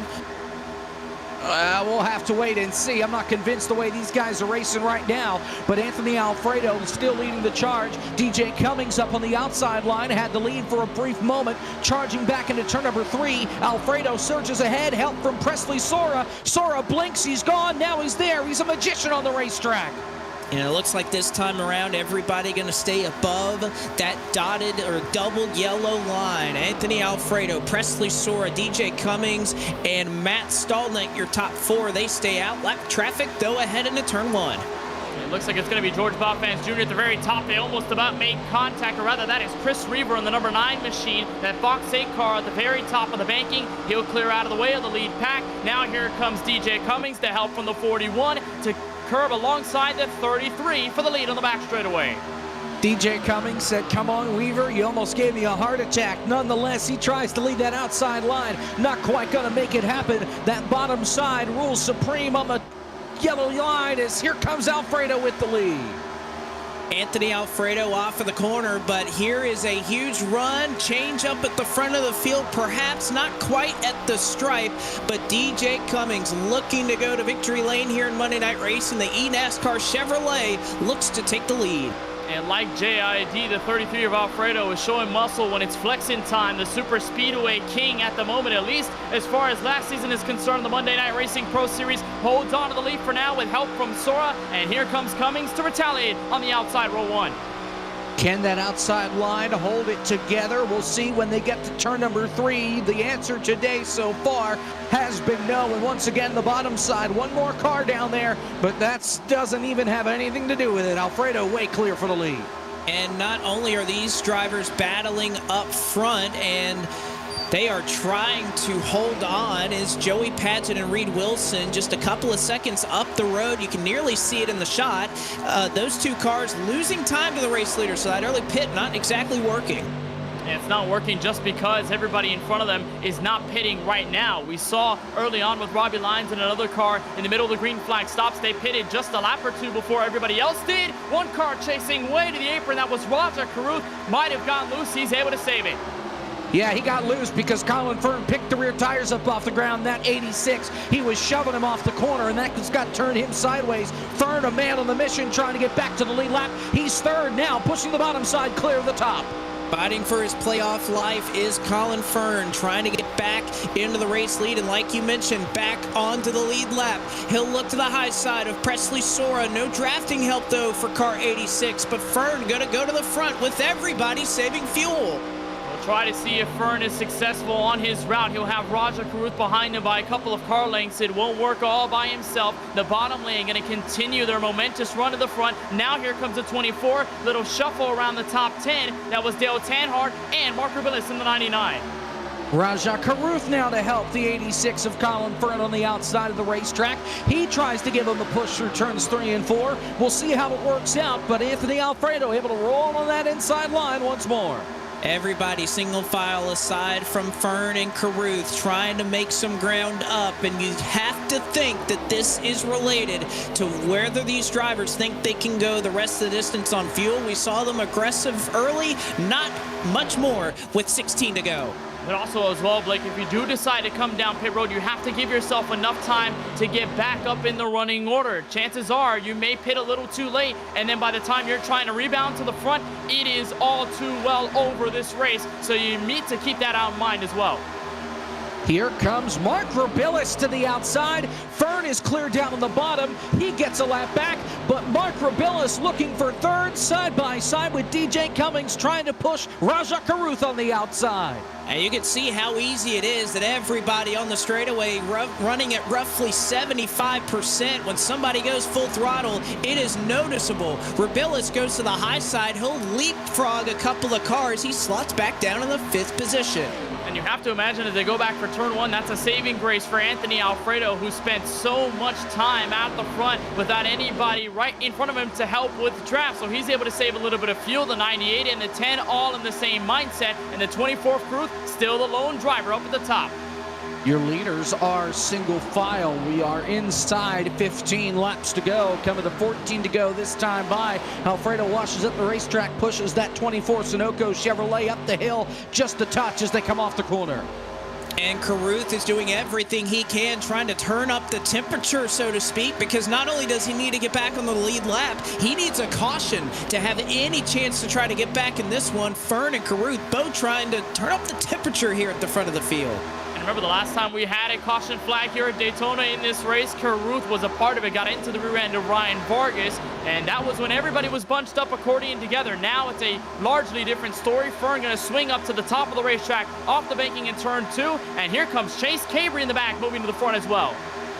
Here comes Cabry on the outside, trying to join the 24 of Raja Caruth. Obviously, Cabry thinks that maybe he has saved enough Sunoco fuel that he can make it toward the end. Side by side for second with Sora. And Caruth's trying to, again, make things happen. He says, guys, you're letting me down more than Todd Bowles' play calling tonight. Side by side, up here at the front, between a couple of lap cars, Alfredo still your race leader. If Alfredo holds serve at the front of the field inside these final 13 laps from Daytona, he would tie Shane Van Gisbergen for second all-time, and M&R wins. The 98 blinks out for a moment, comes back right behind the 33 as Fern continues to remain out front. A couple more lap cars up in front on the back straightaway as well. Blake, I feel you. As much as I didn't want it to happen, I guess go Niners next week. Nonetheless, Alfredo out in front, Sora in second, Caruth trying to spoil the party. That lap car on the outside, no dice as Sora blinks again through 3 and 4. And he's back with a solid connection right there in the second spot, pushing Anthony Alfredo. You have Chase Cabry, nothing to worry about. Locked into the round of 8 is that bright teal number 39 car that you have Cummings, and again, Mark Robillas still up here in the top 5. You know what I've noticed, Blake? The 86 of Colin Fern, every time he comes off the corner and off the trial, well, he swings up the racetrack and gives Anthony Alfredo a bunch of free space on the bottom. Is that a possible strategy to at least make it a deficit on the 33's behalf to not save enough fuel?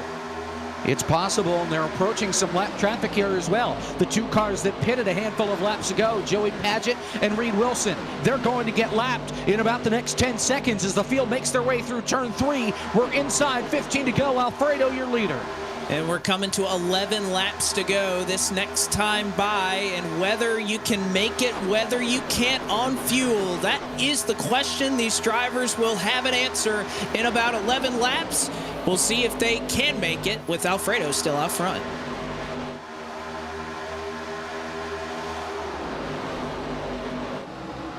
As they make their way off corner number 2, here's the lap cars on the bottom, then lap cars up top. Alfredo jumped to the outside. There's trouble. Raja Caruth gets turned. Reed Wilson around. Josh Slate gets a piece. Everybody stacks up to avoid. Justin Melillo has a part of it as well as the field checks up and scatters. One car mowing the lawn through turn 3. Down in the apron, it's a black car. That's Gary Sexton threading the needle. Not exactly sure what happened, but a car got turned in the middle of the back straightaway, and that was the 024 of Raja Caruth. He got the caution he wanted. Problem is, Blake McCandless, the caution was him. Not what he wanted, and I think that's just a disagreement over space right there. You could see Caruth, I think, was trying to make a third lane work, and Presley Sora moves up just at the same time. They both go for the same piece of real estate at the right time.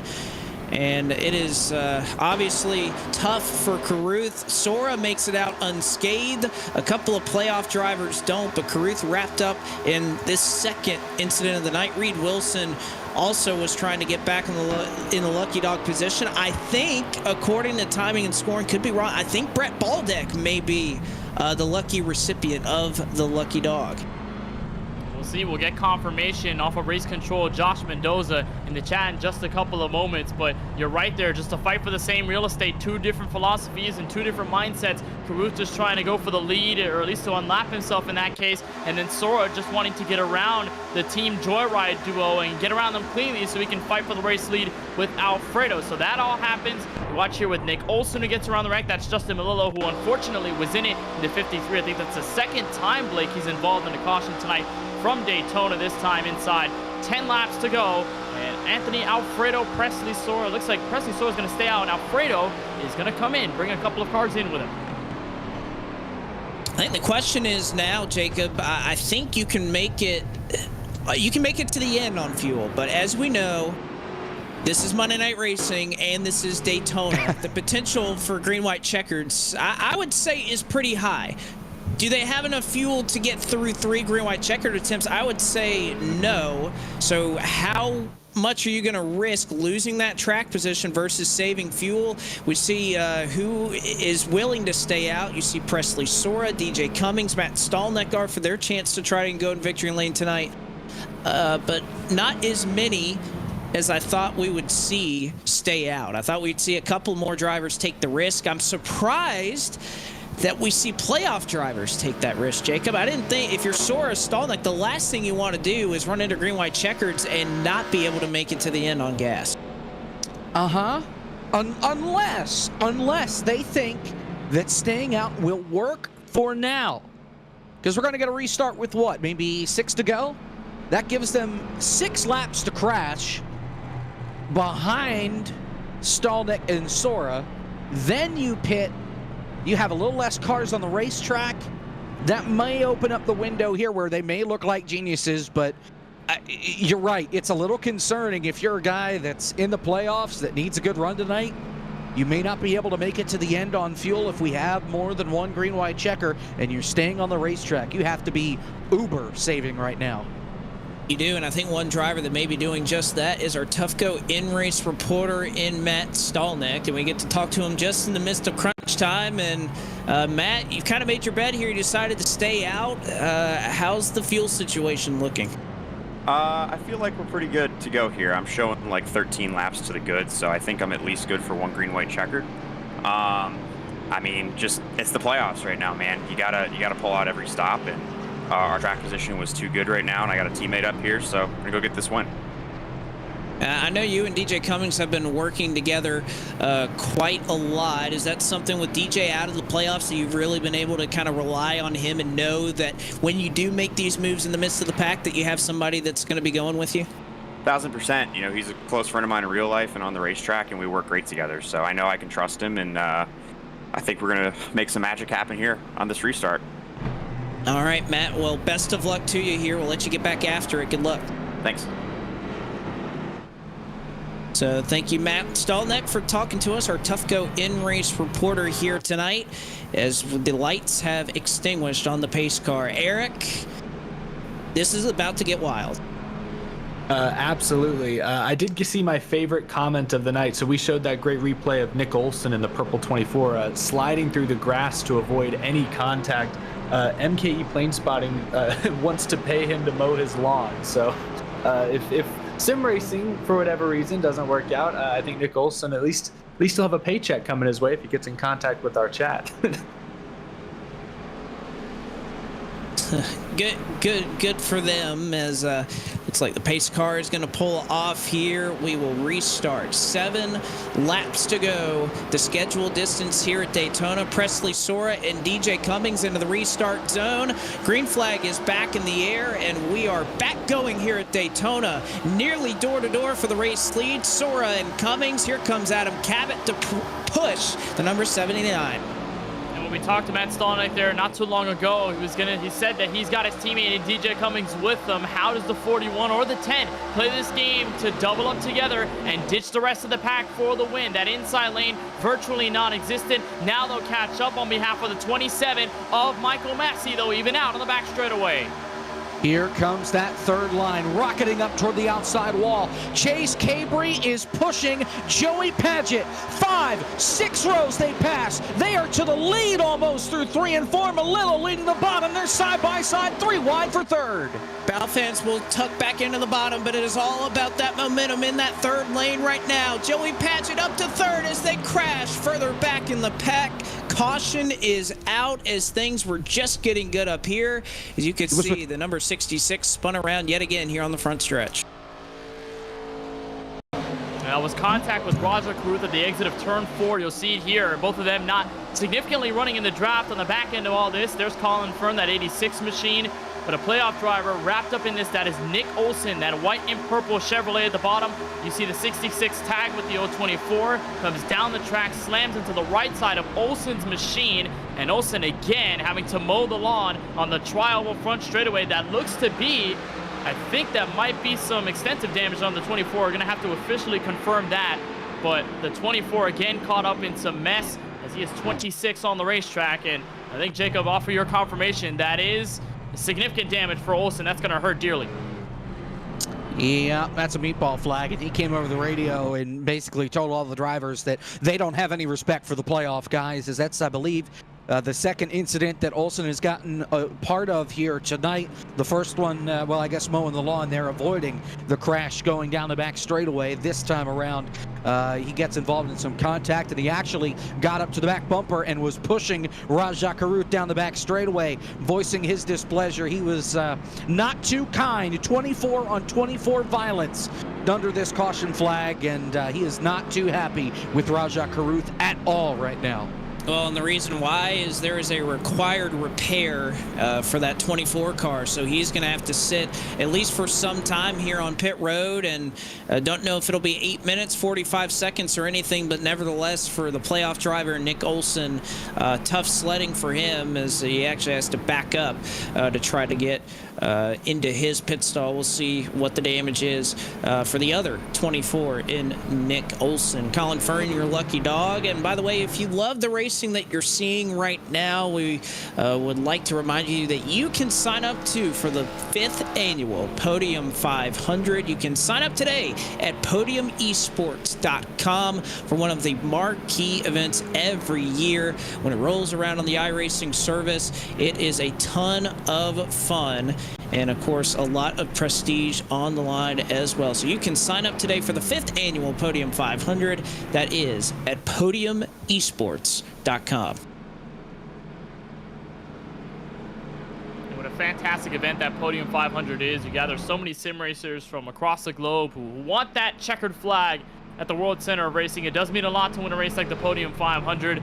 And like we've seen at Daytona, a lot of calamity, but a lot of great racing here with these ARCA cars. You best believe, Blake, we're going to see a lot of the great racing amplified with the next-gen cars in mid-February. So that's going to be a lot of fun, and I'm watching the leaders on the apron, a lot of them saving. So again, these concerns for fuel to make it all the way to the end is definitely looking dire, especially if green-white checkered territory is on the horizon too. Definitely on these drivers' minds. Eric, I'll bring you in one more time. I know we were talking about our pre-race picks, who's going to go to victory lane. I'd say as far as how everybody's been running tonight, your pick, Anthony Alfredo, has to be the best of the bunch. Everybody else is spread out. We know a lot can happen here at Daytona, but I got to say, you've been killing it on the picks this year, man. I just dumb luck. Maybe call it beginner's luck. I'm not sure. I like my Alfredo pick, although his track position right now not the best. I think he'll be row 5 or 6 on this restart, but right now everyone in the chat is relaying where they're watching this race from, specifically if they're watching from somewhere other than Daytona Beach, Florida, but still within Florida. And we've got a lot of fans watching from just about everywhere: Orlando, Tampa, all the big cities, and everywhere in between. So we also had a huge spike in viewership, just over 600 live viewers just tuned in here on the YouTube side of things. So everyone's really excited to see how these final few laps play out, Blake. Well, for those out in Tampa, I feel for you right now. It's a little rough right now. Florida's struggling. Florida's struggling. Miami was out a couple of days ago. Tampa's struggling right now. It's rough. It's tough. Y'all need to come up north. That's where the fun's at. It's been a fun season up there. I don't know. A lot of time left. I mean, 1:15 in the second quarter. It's not lost, but not looking pretty. 28-3. Yeah, there's been larger comebacks in the NFL this year. But nevertheless, our big focus is right here at Daytona. Who is going to make it into the next round of the playoffs and who may be headed to victory lane for the first time here in Monday Night Racing. Lights are off on the pace car. We will restart with 3 laps to go here in regulation. DJ Cummings on the inside, Presley Sora on the outside, and the green flag is in the air here at Daytona. Great start for DJ Cummings. He'll be clear by about a car length, but here comes Joey Patchett. He'll get a run. He has drafting help from Adam Cabot. And that looming question back to turn 1, Blake, is are we going to see this race head into M&R overtime? A little bit of a sluggish start by the outside. Chase Cabry trying to make it 3 wide already. He'll have help from Adam Cabot in the 17 at the exit of turn 2. The 41 of Stallneck trying his side draft. They're going to make it 3 wide for the lead. Here comes Justin Malillo with help from Chase Cabry. 3 wide out in front. 3 wide for position number 4. 3 wide behind him for 7th, and on through the field. It's Cummings on the bottom, Sora in the middle, Malillo up high as they come to 2 laps to go. Could this finally be it for Justin Malillo as he may go to victory lane for the first time in Monday Night Racing? We'll find out here. 2 laps to go. Cummings down on the bottom, Sora pitching it for all he's worth, and Malillo drafting help from Chase Cabry there on the top. We've seen that 39 go up, down through the running order all race long. Now he's up, and with help with the 53 and the 17, they're going to stall at the exit of turn 2. Could they have the momentum on the back straightaway? They wobble on the inside. Presley Sora dashing through the middle, P1. Sora trying to go back to the championship once again. He'll get through a big round here if he can survive a lap and a half. Cummings leads down on the bottom. Malillo with a run on the outside. Sora trying to hold down the middle, but DJ Cummings leads the charge around to the white flag. A slip off of the corner for Malillo. Remember the battle they had back at Indy with Presley Sora, who gets back to the stripe first. White flag in the air. 1 more trip around Daytona. Interstate batteries, 1 to go. Here comes Presley Sora up the middle, looking for the race lead.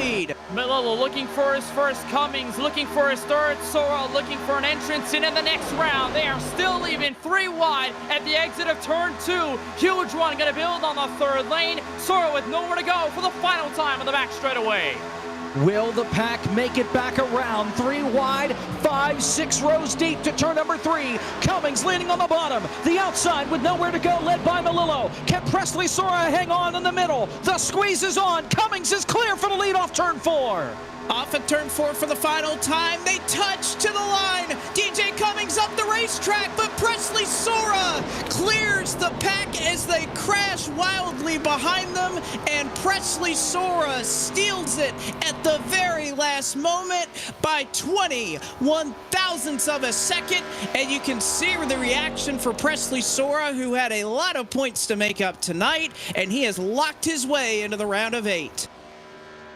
What an unbelievable win by Sora, who had been strong all night long. One of the most consistent drivers, if you don't count Anthony Alfredo when they makes on the 98. The young driver out of Indiana, Presley Sora, back to the win. And he joins Chase Cabry, Blake. The 2 drivers locked into the next round. The defending champion now with a fire under his belly to get back to where he lifted that Bob Jenkins trophy just 1 season ago. A huge win for Sora as he's going to burn it down on the trial bowl. The rest of the field we'll look at, and you see a little bit of contact there, a celebratory tap there from George Belfans Jr. as Presley Sora in the Shaq iGear Chevrolet goes back to victory lane, where he has been multiple times this season, and he will lock his way into the round of 8 while doing so. When we get back, we'll hear from your race winner and some others after this here in the next lap 225.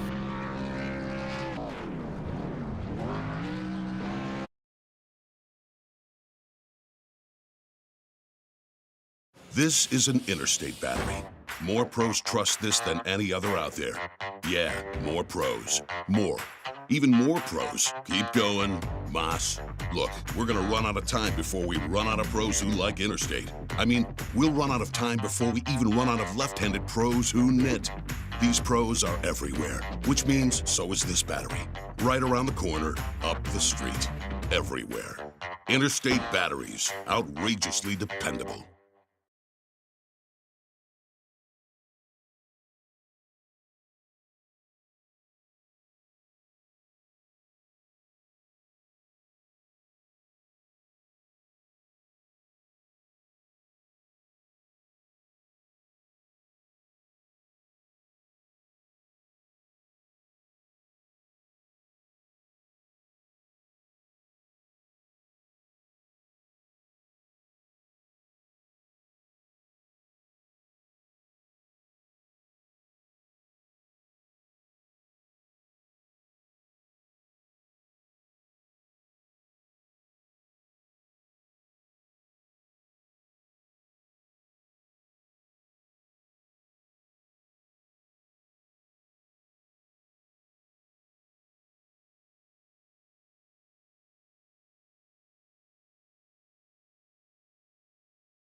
Visit our website at toughgoflooring.com.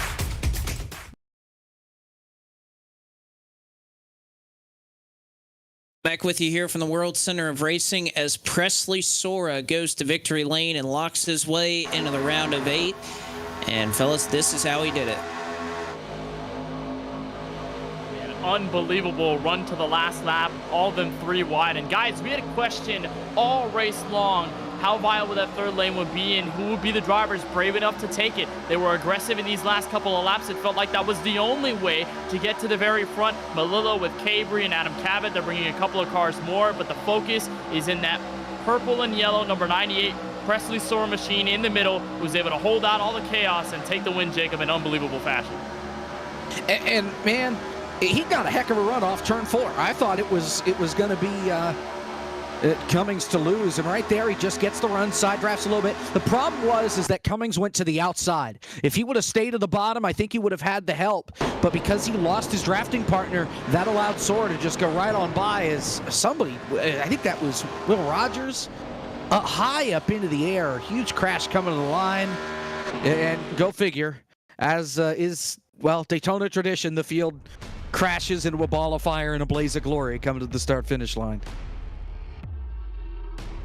It's the way they seem to end, which of course, you know, you don't have anything to worry about after you cross the line. And these are the full results. Again, some of the finish is under review, but we can confirm that Presley Sora is your winner. DJ Cummings finishes in 2nd, Justin Melillo 3rd, Joey Padgett is 4th, George Belfans Jr. was 5th, Matt Stolnick is currently scored in 6th, Chase Cabri 7th, Ryan Vargas finished in 8th, Anthony Alfredo 9th, and Adam Cabot, Kenneth, rounded out your top 10.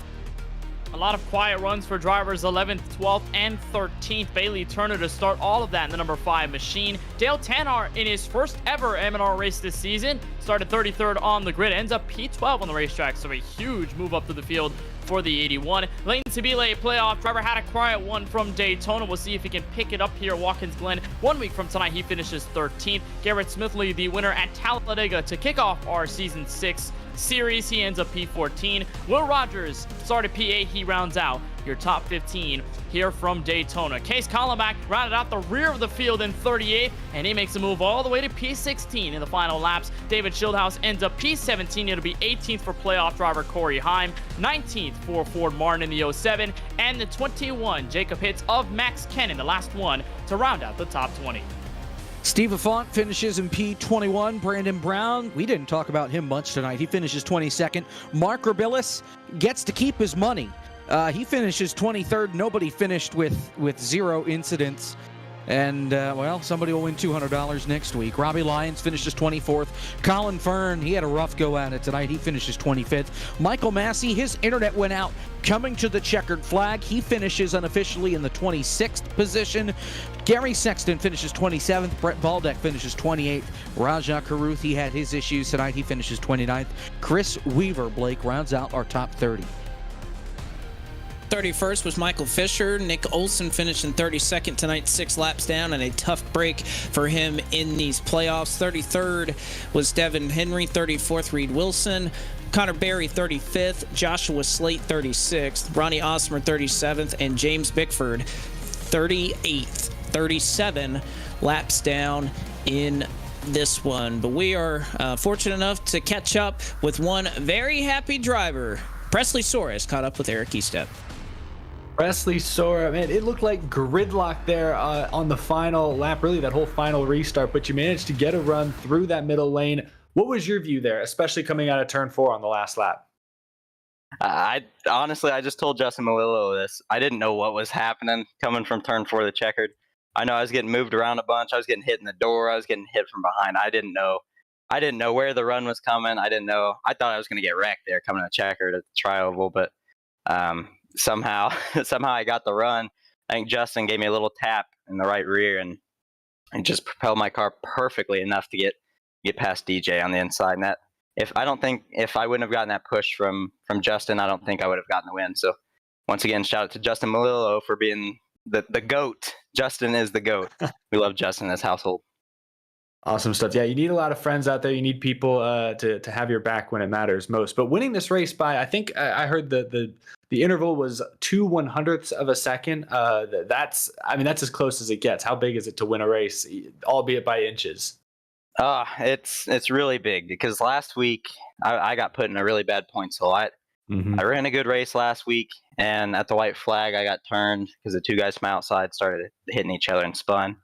And I went from it would have been like plus 15 in points to -9. It was that big of a point swing just on the last lap. And I'm not the greatest road course racer in the world. And we're going to a road course next week. So I knew that tonight was really important. And I told my team, I said, we can't be happy with anything below 5th place. Like we've got to get a top 5 and anything else is not good enough. So I used lessons learned from Brayton Laster this past weekend in his ARCA testing to drive back through the field and get back up to the front.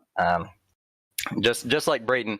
Hopefully Brayton won't have to do that next month because Brayton's going to set the pole, and heck, he may even set the ARCA track record with how quick he is. But yeah, I'm so pumped up.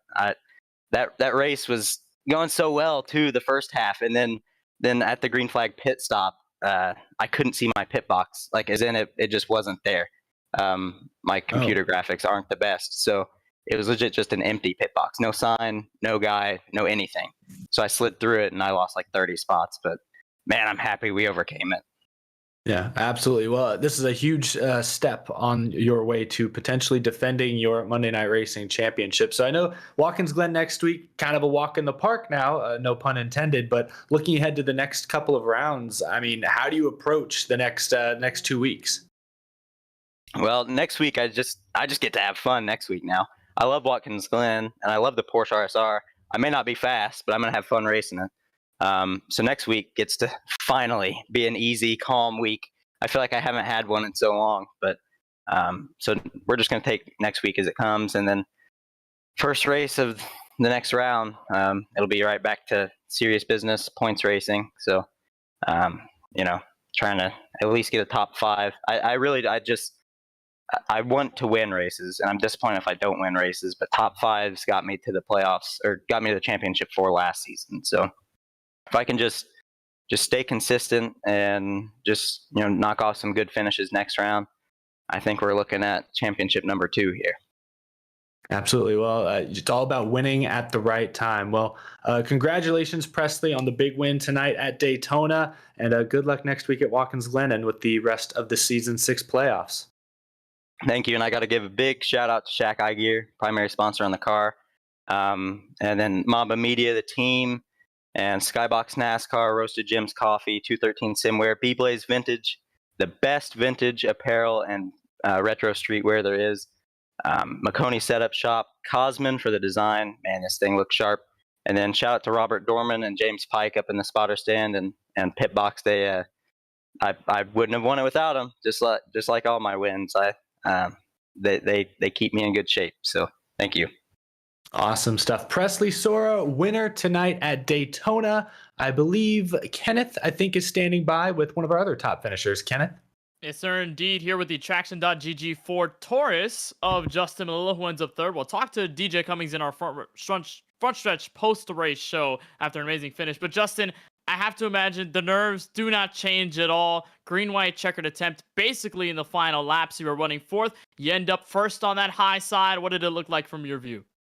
It was really, really cool to be in the position finally after just a long stretch of just not having the right strategy in some of these plate races. Like, plate races are my bread and butter, and I love this stuff. And just for whatever reason, like the last couple seasons, I just haven't found myself up there where I wanted to be. I found myself where I wanted to be. I wanted to be where Presley was in that middle lane because I thought that was going to be what was going to win it. The 41, who's probably my main rival in this series now, pushed me up and into the high lane, and that's what we had to deal with. I had Chase Capri behind me, and he was pushing as much as he could out of me, but we just didn't have the help behind us. And coming to the line, I thought if I could just get a little bit of a run and get to Presley's right rear, I might be able to just get there. But it just we came up a little bit short. But best finish of the season, finally getting a top 5. This is what we should have been doing all season, and it's an incredible feeling for sure. Has to be an incredible feeling for this P3 finish at Daytona. And I want to talk about midway through the race, you got caught up in a couple of crashes, but you ended up again found yourself in a place where you wanted to be in those last handful of laps. How does the reaction behind the wheel change from being involved in a crash and then coming all the way back, typical Daytona fashion, and being like, hey, I've got a shot to win this thing in the final miles? Well, this Traction.gg Ford Taurus is built Ford tough for sure. It was very durable in the first caution flag that happened. We went up there and scraped the wall as they were wrecking below us. I just didn't want to be in that, so we went up there. We barely got a little bit, no damage whatsoever. The second one, they were wrecking in front of us. I went into the grass. I may have nosed somebody just barely, but I mean, not even a scratch on it. The car was fully 100%, never had a second of damage this entire race until, of course, we crossed the start-finish line. But that was enough to bring it home third, and just an incredible feeling. I mean, these races do get hectic at times, but tonight is what Monday Night Racing is really about. Monday Night Racing is about having good, fun, clean, hard, awesome racing like we had all night long tonight, and that's why I keep showing up every week for races like we had tonight. It was amazing to be a part of. Certainly is amazing, but Monday Night Racing will go for another new step next week. Porsche 911 RSRs at Watkins Glen with the boot. What are your thoughts on that track for the next upcoming race? First of all, my home track, Watkins Glen, love going there. Second of all, love that we're running the boot. Always a good time. Porsche, always a great car to be in. Cosman made me a really, really cool one a couple of seasons ago that I can't wait to get back behind the wheel of. We'll probably grab one of my Formula rims and hook that up to the old Fanatec here and try and run top 20. I think a top 20 run would probably be about good. Enough for the number 53 Traction.gg machine. So it's Watkins Glen. It should be a good time. And the boot might throw a couple people off, so maybe we might get a little bit more out of it. Well, nonetheless, whether it's under the lights here at Daytona, whether it's in the daylight at Watkins Glen, New York, the Traction.gg car always looks stunning with you behind the wheel of it. And Justin, on behalf of our team here at Podium Esports, congratulations on the third place outing here from Daytona. Good luck at Watkins Glen next week. Thank you, Kenneth. So Justin Malillo in high spirits, a third place finish here from the World Center of Racing. Blake McCandless. Thank you, Kenneth. And Eric, I'll just go ahead and throw it right to you. We saw a lot of action all night here at Daytona. Presley Sora gets the win, locks himself into the round of 8 after having to overcome a little bit of a points deficit. But looking forward to next week, Porsche 911s at Watkins Glen. Such a divergence, and I think will set up a really interesting scenario with some of these playoff drivers who may not be so comfortable when they get on a road course. Absolutely. No, we might see different names up front than we've seen these last 2 weeks, especially. But yeah, as for tonight at Daytona, I mean, we saw every name up front. It felt like at some point or another, and a race that I thought was paced really nicely. I lost count, or I just didn't keep track, but I think there were 3 cautions. I want to say maybe 4, but I love that they kept it clean right up and onto the checkered flag, right up onto the finish line. A great race. Congrats to Presley Sora, but this was a fantastic event. And I know the chat. I was keeping a very close tab on everyone watching on YouTube, and the energy, the excitement. They were into it. This was certainly one of the most fun nights. I'll echo what Justin just said. This is certainly one of the most fun Monday night racing events that I've been a part of, and it was great being a part of the show with you guys. Well, a lot of green flag racing, a lot of competitive racing up until the very end, and of course to pair with that a spectacular finish. I think all in all a fantastic race here in this Monday Night Racing Pro Series presented by Interstate Batteries. So for Ford Martin and Paul Sutton at M&R, Josh Mendoza in Race Control, Gary Sexton and John Theodore at Podium Esports, our camera builder Dougie Beard, overlay builder Michael Hall, Cameron Abernon on social media for us tonight, and our broadcast crew up here in the booth. I'm Blake McCandless saying so long here from Daytona International Speedway. We won't bid you farewell just quite yet. We'll stay on board here with our producer Ryan Bauer, as well as Michael Massey and Brandon Huff with our Front Stretch post-race show, guys. Thank you, Blake. Hey guys, once again we are back. Mike, we got a lot to mention tonight, but I want to start with your race, because you were telling me, and I saw it, you were having a great night. Probably, arguably, your best night in M&R. And then what happened?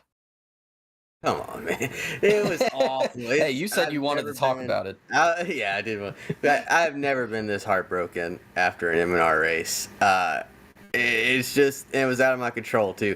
I ran up at the front of the pack because so many people kept laying back on that first start. So I was like, I'll just run with the front pack. The wreck's more likely to happen in the back. So I was running like top 10, top 15 the entire race. Okay. There was one point where we had green flag pit stops. I overshot my box and lost half a lap there. Lost the draft there. Had a second pack going on. But then we caught a caution, and as soon as we restarted the caution, I went high, went from 23rd to 13th just like that, and then was in the mix. Dodged a wreck late, and it just seemed like destiny the way it was all working out. I was 5th on like the second to last restart. It kind of got shuffled there a little bit, but still, coming off turn 4, final lap, I was like 10th place, and I was like, I'm finally going to get my first top 10 of the season. I've had top 10s in M&R before, but it would have been my first this season. It probably would have gotten me in the top 35 points. And it froze. The screen just completely froze. Next thing you know, it just quit. The server quit on me. I was like completely booted out of the server. I am heartbroken. Normally I try to be upbeat and energetic on the show, but that is going to be tough to do after a race like that. I understand you had something similar, but we don't have to get into that if you don't want. But we could. As Mike Stefanik said, I believe on that modified race, I think he said something like, "I don't really have much to say, or much nice to say, so I'm not going to say anything at all." We might. His face said it all. That. Yeah, his face said it all. My face ain't going to say that tonight, but We're just going to keep our comments to ourselves. But it wasn't pretty. I'll just say that. Tempers did flare, as we saw. But overall, I know you were in the mix of it pretty much all night. The race seemed fun. I know from where I was watching with spotting for Nick, it looked to be fairly clean. I know there were, 2 or 3 wrecks, but it looked to be a clean and fun race up front. Yeah, it was for the most part. Well, there was 2 cautions on the night, I believe. Maybe 3? I believe so. I think it was just 2 though. I think there were 3, I want to say. Yeah. But yeah, there were 3. Yeah. So it was very clean, a very clean rate considering. And I think what it was the car is a little fishy, and if you do bump drafting and stuff, you're more likely to spin somebody out. Yep. So everybody's kind of taking it cautious, and no fast repair too. So you can't just run up there, crash yourself out, and then have another life to go back up there and crash yourself out again.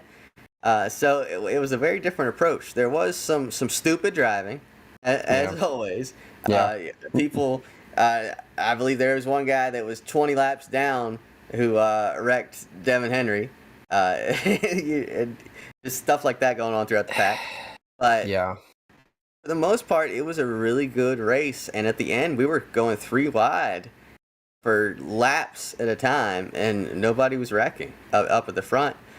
So that was cool to be a part of. I felt like I was just hanging on for dear life because that thing was loose. It was a handful, but it was a lot of fun. Fun with the track. Listen, I've driven the ARCA car before on super speedways, and I remember the first time they ever came out with that whole you can't bump in the ARCA car, or else you'll spin somebody out. I'll never forget my first official race. I didn't do any practice, and I think I gave somebody a bump, and they spun out. And I was like so confused. I'm like, why did they just spin out? I literally gave them the slightest bump, and it was even. And everybody's like, you can't push. And, I expected these ARCA races, honestly, to be boring from that point on, like when they first came out with the update. But honestly, tonight, everybody, for the most part, kept their heads on. Really, nobody did anything outrageously stupid. And the 3 wide, you had it many lanes deep. It wasn't just, 1, 2 lanes. You raced 3 wide on the last 3 laps, like 6, 7 lanes, car lanes deep. So clean race. A clean finish, I will say, even though there was the wreck in the back, but up front, clean finish, 3 wide. Congrats to Presley, by the way. Presley won again. So he advances to the next round. So that also is another race we're gonna have to talk about as the playoffs, because I don't know exactly what the standings are looking like, but I know going into the road course next week, it's probably pretty tight at the top.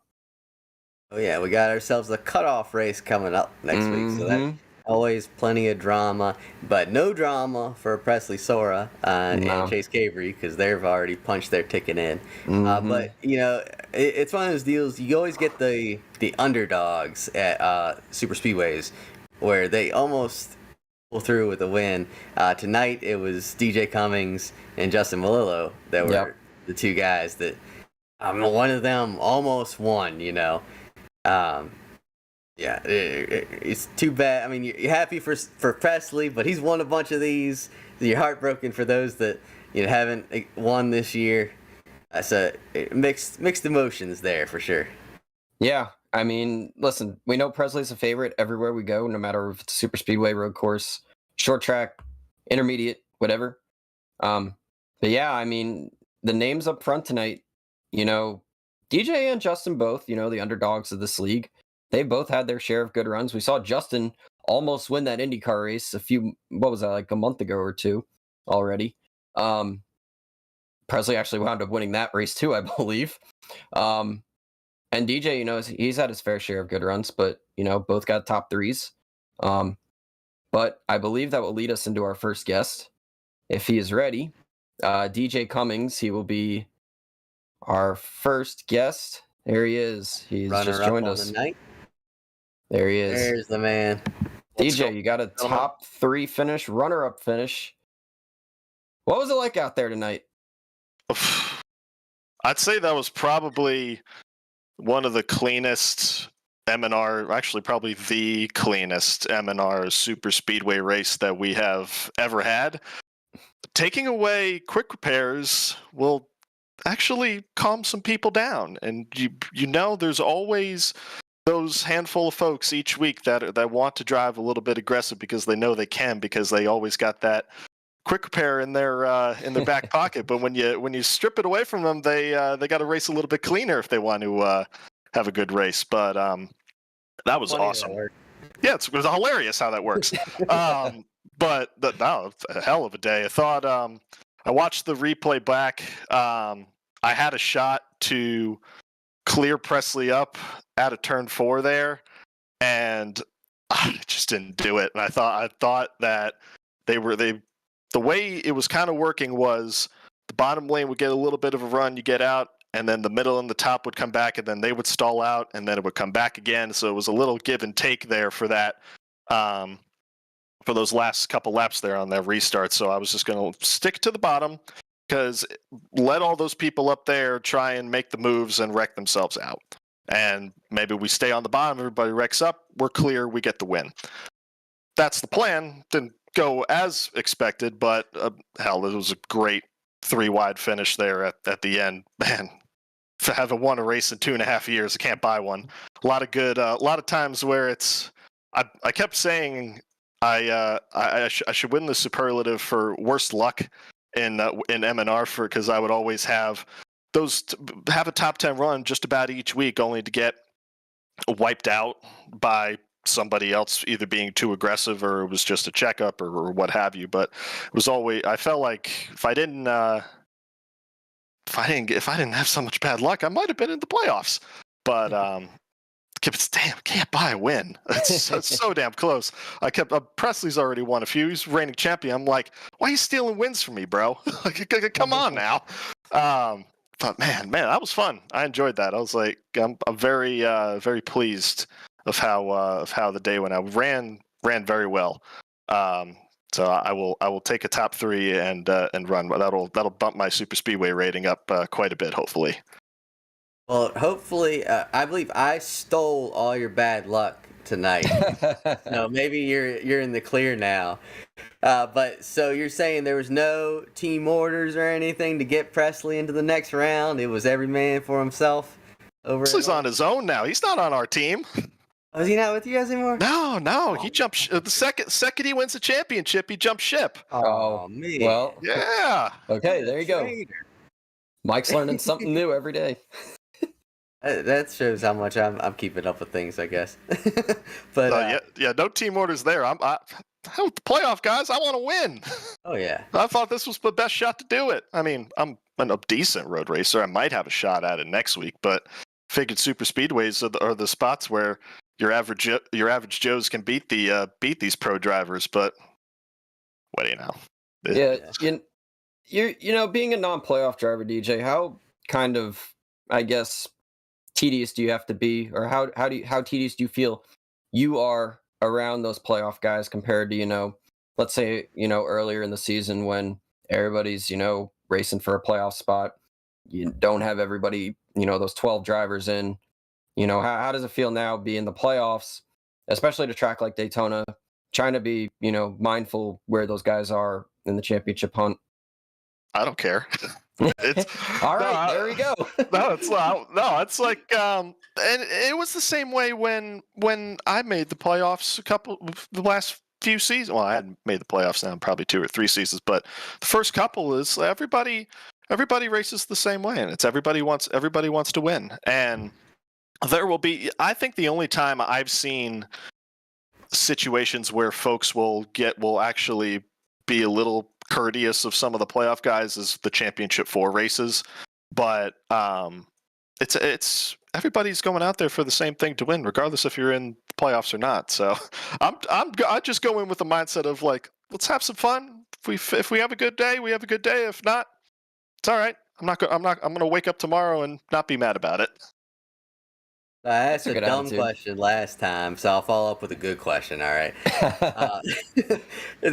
So when you're there, you thought you could clear Presley, but is there any fear, like as the leader, that with these ARCA cars being so sensitive, that if you pull up in front of someone and they have a whole head of steam, the bump draft could just end your night right there? Is that going through your head at all when you're kind of throwing blocks out there? You would think it would, because there have been could name quite a few people that have done that, have wiped out the entire field. So I'm more just praying. I'm just hoping for a good finish. I mean, I could have, even if I didn't go up there and throw a block on Presley, and we're still side by side there, going to the checkered, I could still put him in the wall. But where's the fun in that? You want a good drag race to the finish line. You want a good finish. You don't want to put somebody in the wall and then that be the asterisk because you want to race like, oh, you won because you put him in the wall. No, you want to be able to beat him straight up. But it was just a case of I got no help from, I don't even know who the heck was behind me. It might have been Padgett. No help whatsoever from him. I felt like there was maybe a couple inch gap the whole time, and he was almost too afraid to hit me because it would have wiped out the whole field. So that's what was so difficult with these ARCA cars. It's like you bump up too much, the back end just kicks up like this, and you feel it. It's tough to control it at that point. And when you see somebody get swirly like that, everybody else reacts like it, and then it just causes utter chaos. So you don't want to be that guy and throw a block that wipes out the entire field. But I think I'm in the minority where I would try and beat somebody straight up and have a good finish instead of putting somebody in the wall and then they're just like, oh, you only won because you wrecked me. So in other words, you don't want to do an Austin Cindric in the Daytona 500. Oh, yeah. Did the way I know we all mentioned how the ARCA cars are now with the whole bumping thing, but did it kind of change your aggression level at all tonight? The way I know Mike was talking about the block on Presley you could have put or whatever. But like throughout the entire night, even when you were like in the middle of the pack, did it really change any way you would race a super speedway race? Like, let's say if this was the next gen or the Xfinity car or the truck versus the ARCA car, did it kind of change anything about the way you race these races? No, I don't think so. It just changes the way you manage the draft. Obviously, with the next gen cars, you can lock bumper to bumper and go for quite a ways. In those cars here, it's just more you want to get within a couple inches from the rear bumper, and you could still get a good draft on it and gain a few miles an hour to try and get by somebody, no problem. So it just, as far as the race, I guess how you want to go about navigating the race and like aggression level one, I don't think it changes one bit. I think you just have to keep in mind the type of car that you're racing and what the draft package is like with that, and just plan accordingly. Now, DJ, we like to, when we have a guest come on for the first time, kind of talk about their origin a little bit. I know you're working for NASCAR now, right? And so tell us what exactly you do for them, and then how did you get into Monday Night Racing? Because I know you've been here since season 1. I don't think you were at the first race, but I think you were pretty early to jump on there. So I guess we'll two-part this. So the way I got into the motorsport world, so I've been with NASCAR Digital Media now this will be my sixth season coming up. So I work specifically on the operations side of NASCAR.com. So anything that isn't content that you see on NASCAR.com, my team operates. So that's the live race center we do, drive cameras, mobile app, schedules, standings, driver pages, any of those other ancillary pages that you might see while you're navigating NASCAR.com. That's what my group is in charge of, and making sure that that's all up to date with all the right information, and that's looking as best as it can. We just launched our newest design of the site last Wednesday. So if y'all haven't taking a look, here's my shameless plug. Go ahead and take a look at NASCAR.com now, because it looks really good, with some new branding for our 75th anniversary. So that looks really good. Guys, he's not just saying that. He's not just saying that as an employee. It actually looks good. Yeah. So it's but the main reason we did the two reasons for the redesign was obviously for NASCAR 75th anniversary, but we wanted to showcase content. We want to showcase content better, and make it an easier way to present it for the fans that check on the site every day and read all of the watch and view all the great content that our editorial and our video staff put together. So please take a look at it. It's going to be really good. we're getting close to the to the Clash, which is crazy to think it's 3 weeks away. But very much looking forward to that.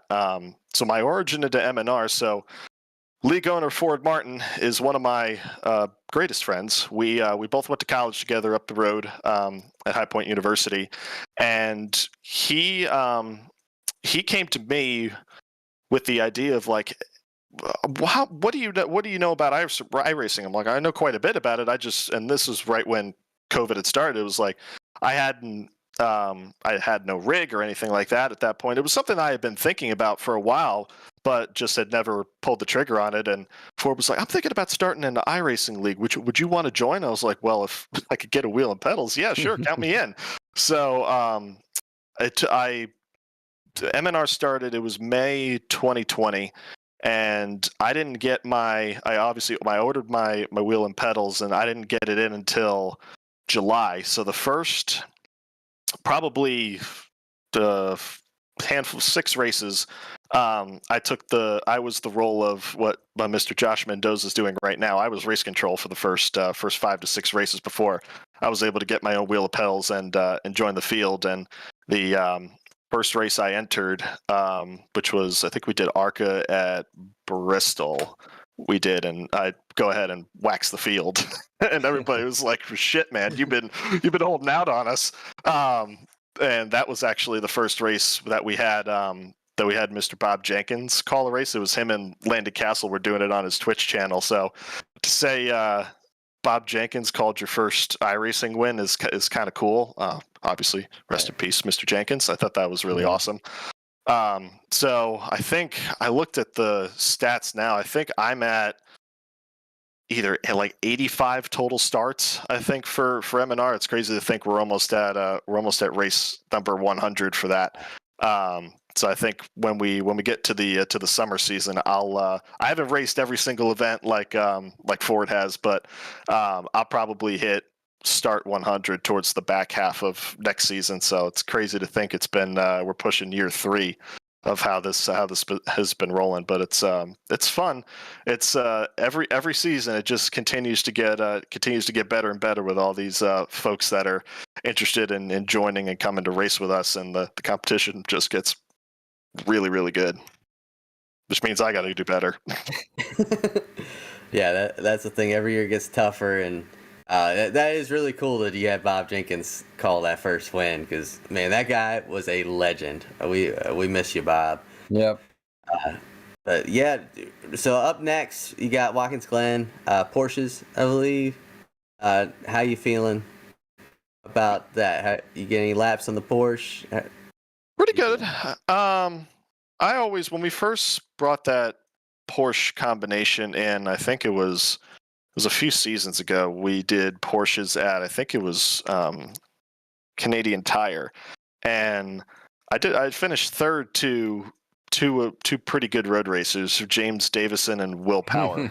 So I think I'll do okay. But if we got guys like Sage Karam or Josh Balicki, all these guys that have road racing backgrounds, come and enter, forget it. Those guys are going to be so much better than everybody else. So at that point, you just pray for a top 5 or a top 10. I think with the full course layout for Watkins Glen is it's not very difficult. I think it's going to I think for folks that haven't that have just been running the Cup layout the entire time they've had the sim, it's obviously going to be different, just a little bit with learning the new braking points, including the boot in there. But honestly, it's not very different. Just probably adds another 20 or so seconds onto your lap time. So no, it'll be good. And I think having no quick repairs will bite some people in the butt if they overshoot some corners and go through gravel traps and hit tire barriers and stuff like that. You're not going to have you're going to lose, especially because we only do half or stage breaks at some point during, since most of these races are timed. No wave arounds or fast repairs to save you. So be curious to see how many folks finish this race on the lead lap. But it'll be good. I set my expectations very low because I'm just here having fun. So if anything top 10 or better is a good day. Yeah, definitely. Well, DJ, thanks for joining us tonight. Glad to finally have you on the show.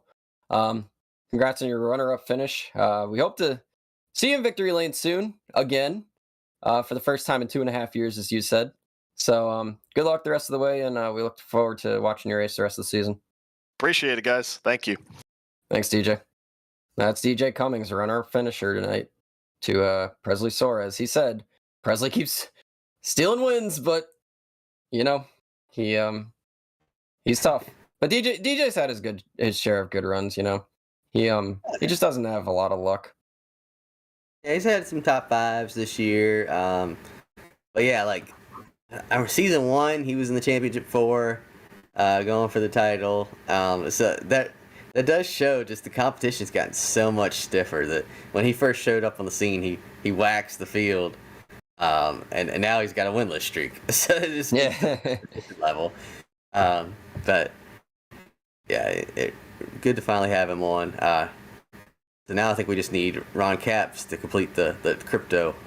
Sweet. Yeah. We'll see if maybe the rest of the season, if Ron will come on the show, maybe. That'd be cool to have him. But on to tonight's second guest, we have our 5th place finisher, I believe. George. Okay, George Balfounds Jr. Hey, George. How you guys doing? Good. How's it going tonight? You had a 5th place finish tonight. As much as I want to be happy about that, I'm not happy about it.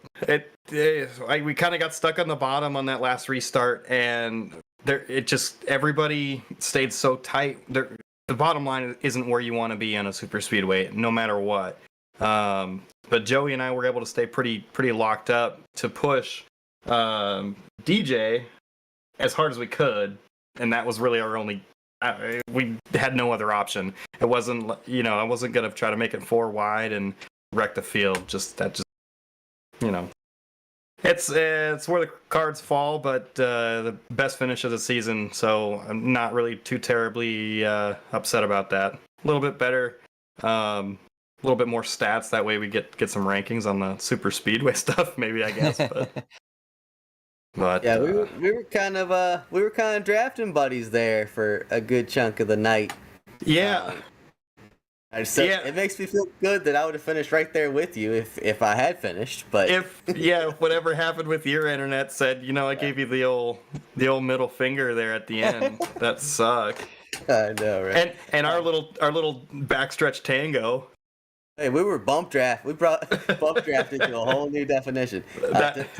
Set the that was scene. Something. What was it? The wreck? The second to last? Was it the last caution or second to last caution? Second to last.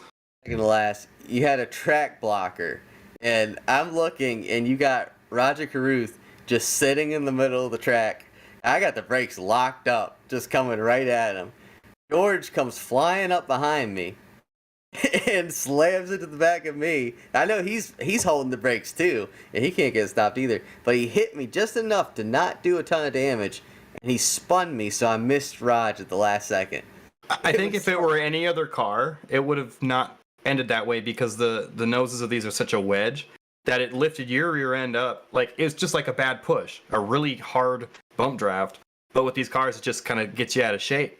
But I kind of, coming out of turn 2, I thought maybe something was going to happen the way everybody was kind of moving around. So I kind of moved up a lane and then saw him check up. Well, I thought, okay, well, if anything, if I get right behind him, and I like I said, I had him locked up. And then all of a sudden I just ran right into you. I'm thinking, oh shit, this is going to be another guy that calls me a something or other, which the last guy that you guys had on the show, I don't have very nice words for. But we don't like to hear that. Well, that's a rite of passage with DJ though. Well, not when it's something that he did to himself and gets mad at me. We won't talk about that. He's still got one coming. But we should talk about that. So you like beef? Well, yeah, it's like beef stew because it's just kind of gone on, I guess. But when we raced the 87s at California, I want to say it was right before Christmas, right before the break. So we come into turn, I want to say it was turn 3, and I was in the middle, and he was up high. And with those cars, it's all momentum based, and so I was in the second groove. There's somebody right underneath me, and he just comes across my nose. He comes down like 4 lanes, comes across my nose, and calls me some very unsavory things. Gets his chat muted, and then leaves the deal. But he talks mad shit. He says something about it's always something with you, this, that, and the other thing. Well, rewind to the very first race of this season. Guess who? When we had COTs at Talladega, who throws it in on the bottom? It's myself and Chase Cabry going into turn 3. We're second and third, I want to say it was, and he just dives it down to the bottom like it's gonna stick after a 15-lap run in those cars. It ain't gonna stick. He knows that, and just comes right up into us and wrecks us all. And we end up finishing super far back. So I already had a bone to pick with him, and then he does that to me, cuts me off, and then calls me what he did, which I'm not going to repeat because it's not okay, or it's just not good. But so set the scene for this race. I'm two lanes behind him, and I don't have any choice but to push Joey. And I'm thinking, crap. I like Presley. I like Justin. I like Chase. Like everybody that's around me. I don't know Joey personally, but he's in front of me, and the only way that we have a chance at doing something at the end of this race is to push the shit out of each other. But in the back of my head, and I even said this because I'm still streaming. I said, I really don't want to push DJ to the win here. And he had Presley clear coming out of turn 4, and I thought for sure he would move up and take that lane, and he didn't. And then for whatever reason, everybody got really tight and just speedway racing and it worked out. But Presley got the win, and I was so happy to see that over DJ. Not even gonna lie. We like the honesty. I mean, I know. I was going to ask you if you're going to Petty this year, because you said a little petty there. There's been a couple opportunities that I've had to really to end DJ's race, but I don't race like that. I don't like wrecking people. I don't like running over people. And if I do something wrong, I own up to it. He straight up drove across my nose and called me a "see you next Tuesday," and then left it at that. I'm like, what the fuck? Like, man, I'm pretty sure I bought him a beer this last summer. Like, hello? I don't know. But anyway, I'm off on my soapbox now. Well, I want to ask you, because I asked DJ the same question, and I'll ask you. Mm-hmm. You've had your fair share of good runs on the super speedways in the past few races, we'll say, whether it's Daytona or Dega. And you had another one tonight.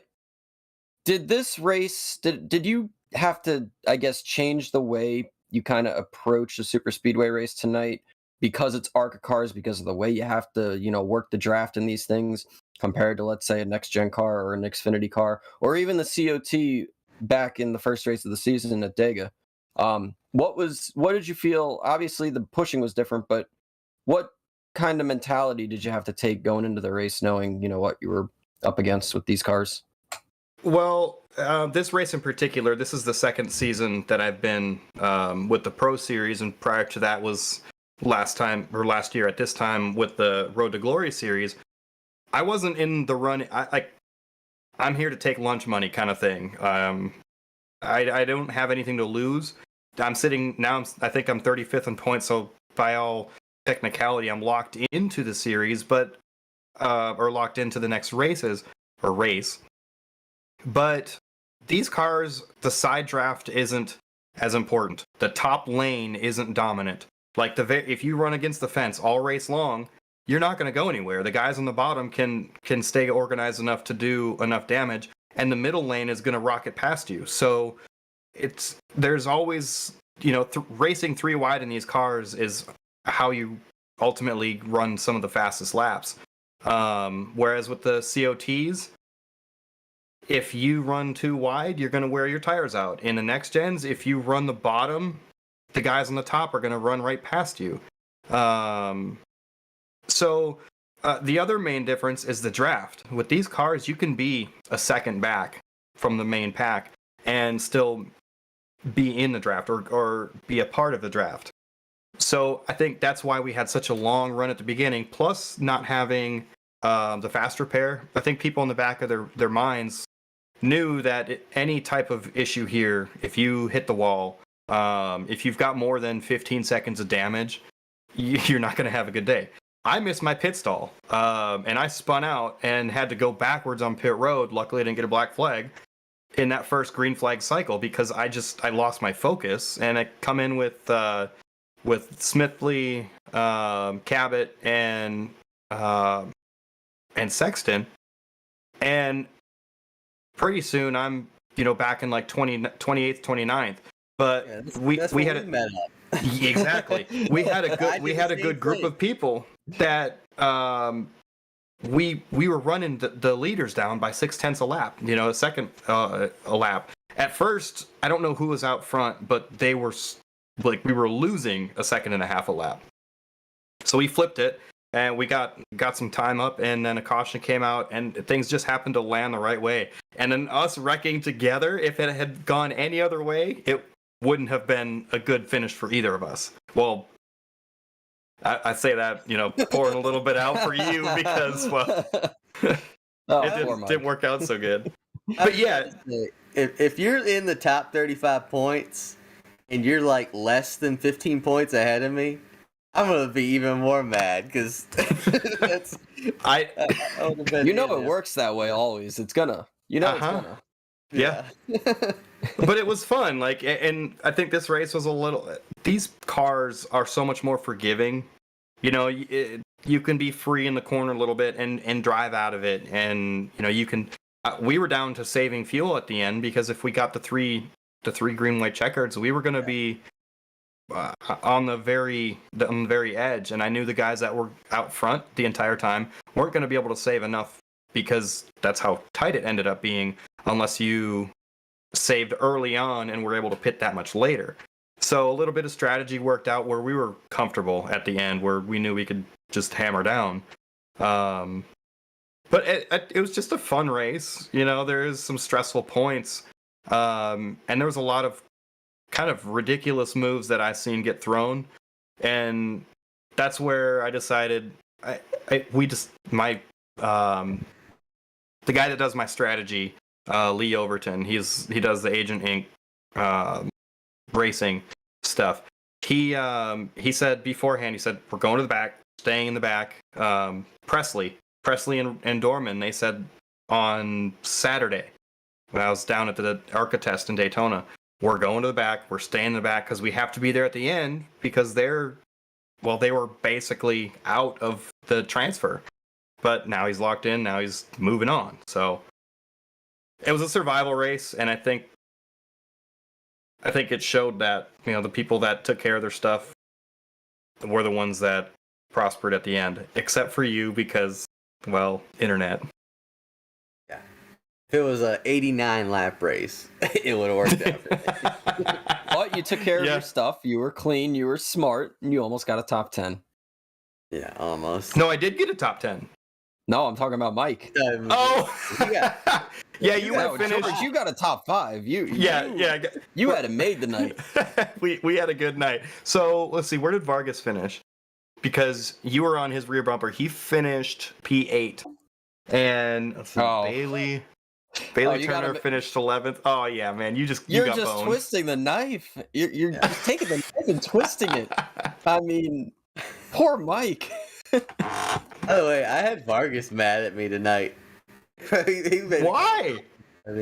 Well, so we were 3 wide, and I got pushed up. I was high 3 wide, and I got pushed up into the marble, so I got loose. So I just jerked it off the wall, and kind of. You did what? I didn't touch him. I didn't touch him, but I got really close to touch him. Oh God. So he got mad there. And then I don't know why he got mad at me. Oh man. I think Vargas was mad at a couple people tonight. Yeah. He was a little fired up. We had a couple of tempers flare tonight. I think we all heard that happen in chat. Uh-huh.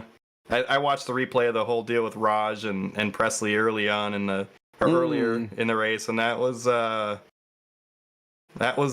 happened. That was a thing. That happened. We're not gonna say anything. Okay. I said at the beginning of the show because something happened with Nick, and Nick got wrecked because of that whole deal in the back. Oh, and, yeah. I said at the beginning of the show, I'm not gonna say anything because I spot for Nick if you didn't know, and I was watching and I got angry, and Nick got angry, and it wasn't good. But I'm not gonna say anything because I got nothing nice to say. Well, I love Raj, and I've worked with him the last couple years. But man, I say kid because he's a kid. But he's a kid. But oh my God, I do my best to stay away from him at all times in the sim, because he's a magnet, and sometimes it's not necessarily being a magnet. It's the give and take that you don't give and take, and I feel like that happens a lot, and that's all I'm gonna say about that. I like Raj was his driver at some points last year in the Xfinity Series. You pitted his car, didn't you? Yep, I sure did. I pitted for him, and he drove the practice car oftentimes. And kid he's a salt of the earth kind of guy. But damn it, if I don't want to be anywhere within a 4-mile radius of that man on the sim. Yeah. I've told for the last 2 seasons in the Pro Series here, I've said, where's Raj, and get me away from him. And guess what? Oh man. We finished typically, I mean, I don't know very many races where I haven't finished ahead of him. He's fast and he's good. Your best finish is like second though, right? Overall? I think you finished second one race. At Daytona. I finished second in my very first MNR race, behind Alfredo. Yep, that was last season. I remember that. All downhill from there. And it went downhill from there. You're right. You're right. You were probably like, oh, this stuff is easy, and the next thing you know, the rest of the season, last season I was running for the championship.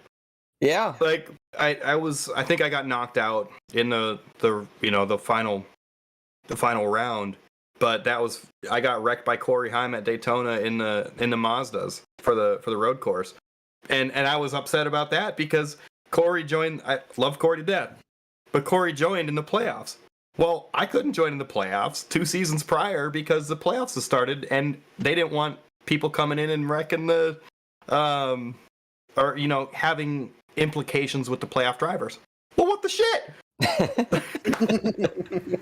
Landon Huffman, same thing. Like, and then we've seen where Landon is. Love Landon to death, but do you feel do you feel like you're any different around playoff drivers this season, not being one, compared to what you were? I know last year, you were in the playoffs. You can afford to be aggressive, take chances because you knew you had to, get to that next round. But now that you're not in the playoffs, how does it feel compared to last season? I don't really feel like I have to race anybody differently. I mean, this season's a little bit different because I missed 3 races. So I was not there. Actually, it might have been a 4th one because I didn't sign up in time, so they wouldn't let me race. So I missed half the season. So a lot of these drivers, like Joey Padgett, for instance, I've never really ran around him. So this entire season, I've kind of played the conservative game where I've been playing it safe and playing the consideration game. When we went to Canadian Tire, I knew that race wasn't going to be a strong suit. I'm not a road course driver, and that race was challenging. It took me 2 hours of practice before I could put down more than 1 lap on the timer because it's such a difficult track, and they made it the game mechanics or the sim mechanics Like when you guys know when you touched grass, you were done. Like you were in the tire barrier. So it was not fun. But we managed to do okay in the race, and then towards the end, I just made a couple bad mistakes. But races prior to that, I haven't had the sim time since this season started. I moved. I didn't have internet for a couple weeks. It's been such a turbulent point in my life where I haven't been able to have the sim time. So my ability to race has kind of pulled back. So because of that, I haven't run people as aggressively. I haven't put my nose in a place where it shouldn't be. And I race drivers with respect, and especially if I know that they're a playoff driver, I'll probably give them the benefit of the doubt. If we're 3 wide and they're 2 playoff drivers below me, or one that's trying to make a run, I'm gonna lift. I'm gonna lift early. I'm gonna give them that spot, because I don't want to be that, quote unquote, that guy. So I just try to race people clean in general. Then if they're a playoff driver, I got a couple buddies that are playoff drivers, and I said that actually before the race I said +1 ally, like the old NASCAR Thunder, or +100 ally.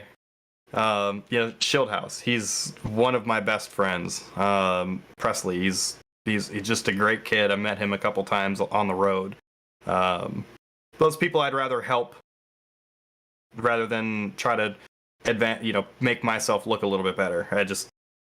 It's not that important to me, and I know it means a lot to them. So try to be the best I can be for them as a non-teammate ally, I guess. Not a rival.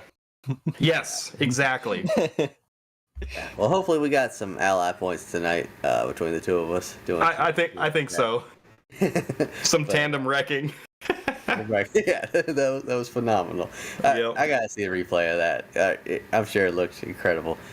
But so Daytona. What ARCA team did you go to Daytona with? Are you gonna be in Daytona in February? The race weekend isn't locked in yet. It all depends on work schedule. But we went down there. I went down there with Venturini Motorsports, and particularly with the 15. Amber, I want to say it's Balkan. I think it's Balkan. Yeah. She signed on.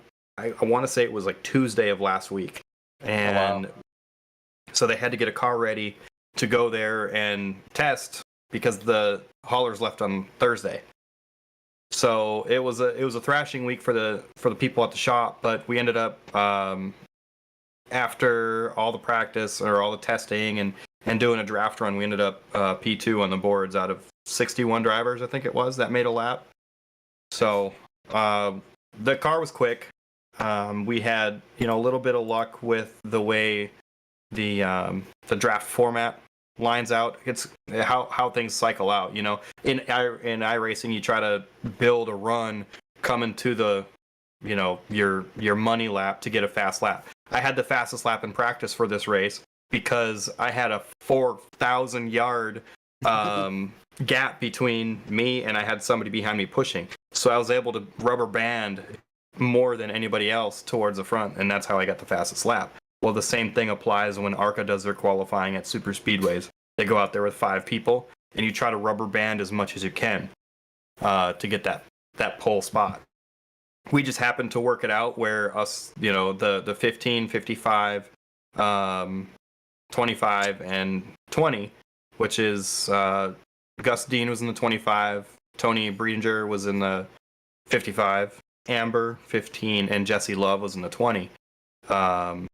We led the draft at first, and then I think we cycled out after a few laps and we're in the back, so we ended up getting a bigger run. So Tony got the best run and put it up P1. So I think that's the first time ever in ARCA history that ladies topped the front row, the proverbial front row, which I thought was kind of cool. But yeah, for sure. No, it's a good deal. Well, yeah, so hopefully I see you down there at Daytona Speed Weeks. I'll be going. Hell yeah. Congrats on your top 5 tonight. It was fun racing with you. It didn't work out for me, but worked out for you. I had fun along the way. Kick your router for me once, Kay. We'll do. What do we got? We got Watkins Glen next week. What cars? With the Porsche, I believe. Oh my gosh. That's not going to be fun. It's Watkins Glen though, so at least it's a fun track. He's honest. I've got an H pattern shifter here, and it's gonna just it's gonna be something. Yeah, that'll be fun to watch. But yeah, I'm in the same boat. Next week's not gonna be fun for me. But lots of practice incoming, or lack thereof. Well, yeah, I'll just that's accept probably the my case. fate. Yeah, there you go. But yeah, thanks so much for coming on. Good to hear from you, and hopefully we can see you get some more good runs like this, and be back on here before too long. We'll try to make it good for TV or something like that. That's the goal there. All right, guys. You guys have a wonderful night, and thanks for having me on here. Yeah. Thanks, George. Appreciate it. See you. Thanks. See you. That was George Balfans, P5 tonight. He's quite the character. I will say that. Oh, yeah. I didn't know where to go in a couple parts because he was just a fire and brimstone mode. The thing was last season he was on the show. I think it was the week I was gone. I think you had 2 guests. I believe it was yourself, George, and someone else, and the 2. Gabe Wood. It was Gabe Wood. Yeah, I remember watching that episode and that was just entertaining because both of them together characters. Oh, yeah. That's a show idea right there. Get the 2 of them talking racing. Yeah. You'll be here for 3 hours probably. Oh yeah. But Longer than the Dale Jr. download. Yeah, that's for sure. But let's shift our focus to next week. Mentioned it with DJ and with George. The Porsches at Watkins Glen, and I believe we have some points updates. As to what the cutoff is like. It looks there it is. Oh, well, there it is. You see that Chase and Presley, they both won the last 2 weeks, so they are moving on, but that cutoff, I mean, look at that tied. Corey and Leighton. So that's for 7th. So right. So Garrett is 9 out. Colin is 11. Garrett's out by 9. Yep. Mm-hmm. Yeah, Gary is out by 9. Colin's out by 11. Think about this. 9 points is not a lot. No, it's not a lot. But if one of those guys like Colin Fern or Shieldhouse win, then you got Heim and Seville tied for the last spot. Yeah. So what happens then? It'll be really close to watch. And then Vargas is only a point ahead of those guys. And look at Joey. Yeah, it's 3 points. And then Stolnick, 2 points ahead of that. Even Adam's only 10 points ahead of Leighton and Corey. So nobody really from that 3rd to 10th spot, that's only 21 points. So really anybody from those positions there, they have a realistic shot of making their way in on points and maybe not needing a win. As for David and Nick, unfortunately, they're more than likely going to need wins, and probably not more than likely, they are going to need wins. But I mean, this points race is crazy right now. Do we see David or Nick, either of them, winning at the road course next week? I know both are strong, really, anywhere we go. They're both top 5, top 10 drivers. They'll both have good runs. If we see somebody like a Sage Karam show up, even a Shane Van Gisbergen, if he makes his 1 race a year appearance, or a Josh Bilicki or somebody like that, it's going to be hard to beat somebody like that. Now, if they don't show up, you got a pretty even field, in my opinion, as to who could win that race, just because other than those guys, I can't think. Well, Will Rogers is very strong. He's not out of the he's out of the playoffs, but he'll be really strong at the road course as he usually is. But I think it's gonna be a dogfight, honestly. If you don't see any of those road course guys show up, you have a true dogfight on your hands as to who can win this race. And I personally don't know how the Porsche drives at Watkins Glen. I've never driven it. I know in seasons past, especially at Watkins Glen, these races have been fairly sane, I guess you could say. But I don't remember the last time, if ever, that Watkins Glen has been a cutoff race. But I'm expecting, like I said, if none of those three guys that I mentioned show up in Balicki, Van Gisbergen, or Sage Karam, then I think it's up in the air. And you might, it might not be likely, but you might see a win and in. You might. Yeah, sure. I agree with you that, especially the way we saw Sage Karam stomp the field at with Canadian Tire. Yeah. So if he shows up, I'd put my money on him, just because he's got that background.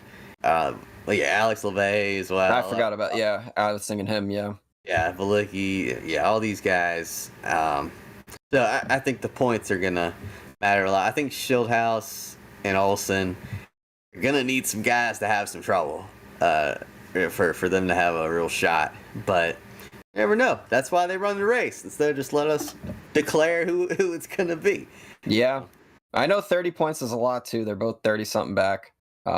Unfortunately, with only, I think tonight at 38 drivers, so maximum probably 40 next week, I would guess.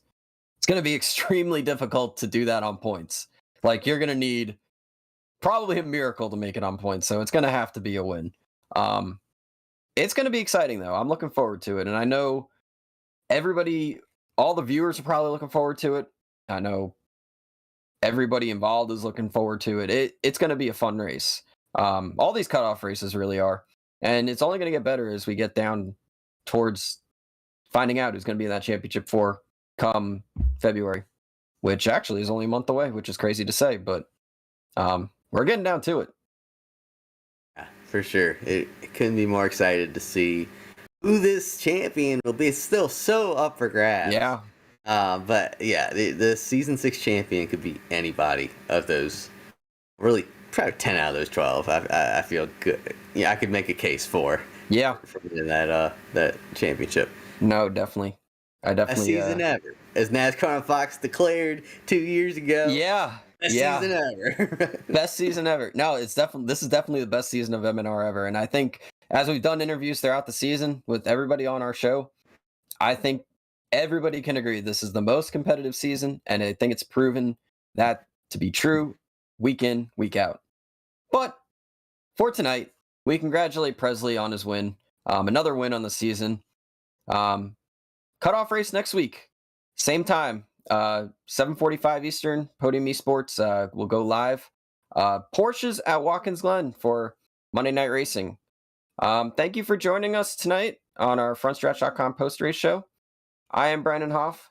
That is Michael Massey. We'll see you guys next week.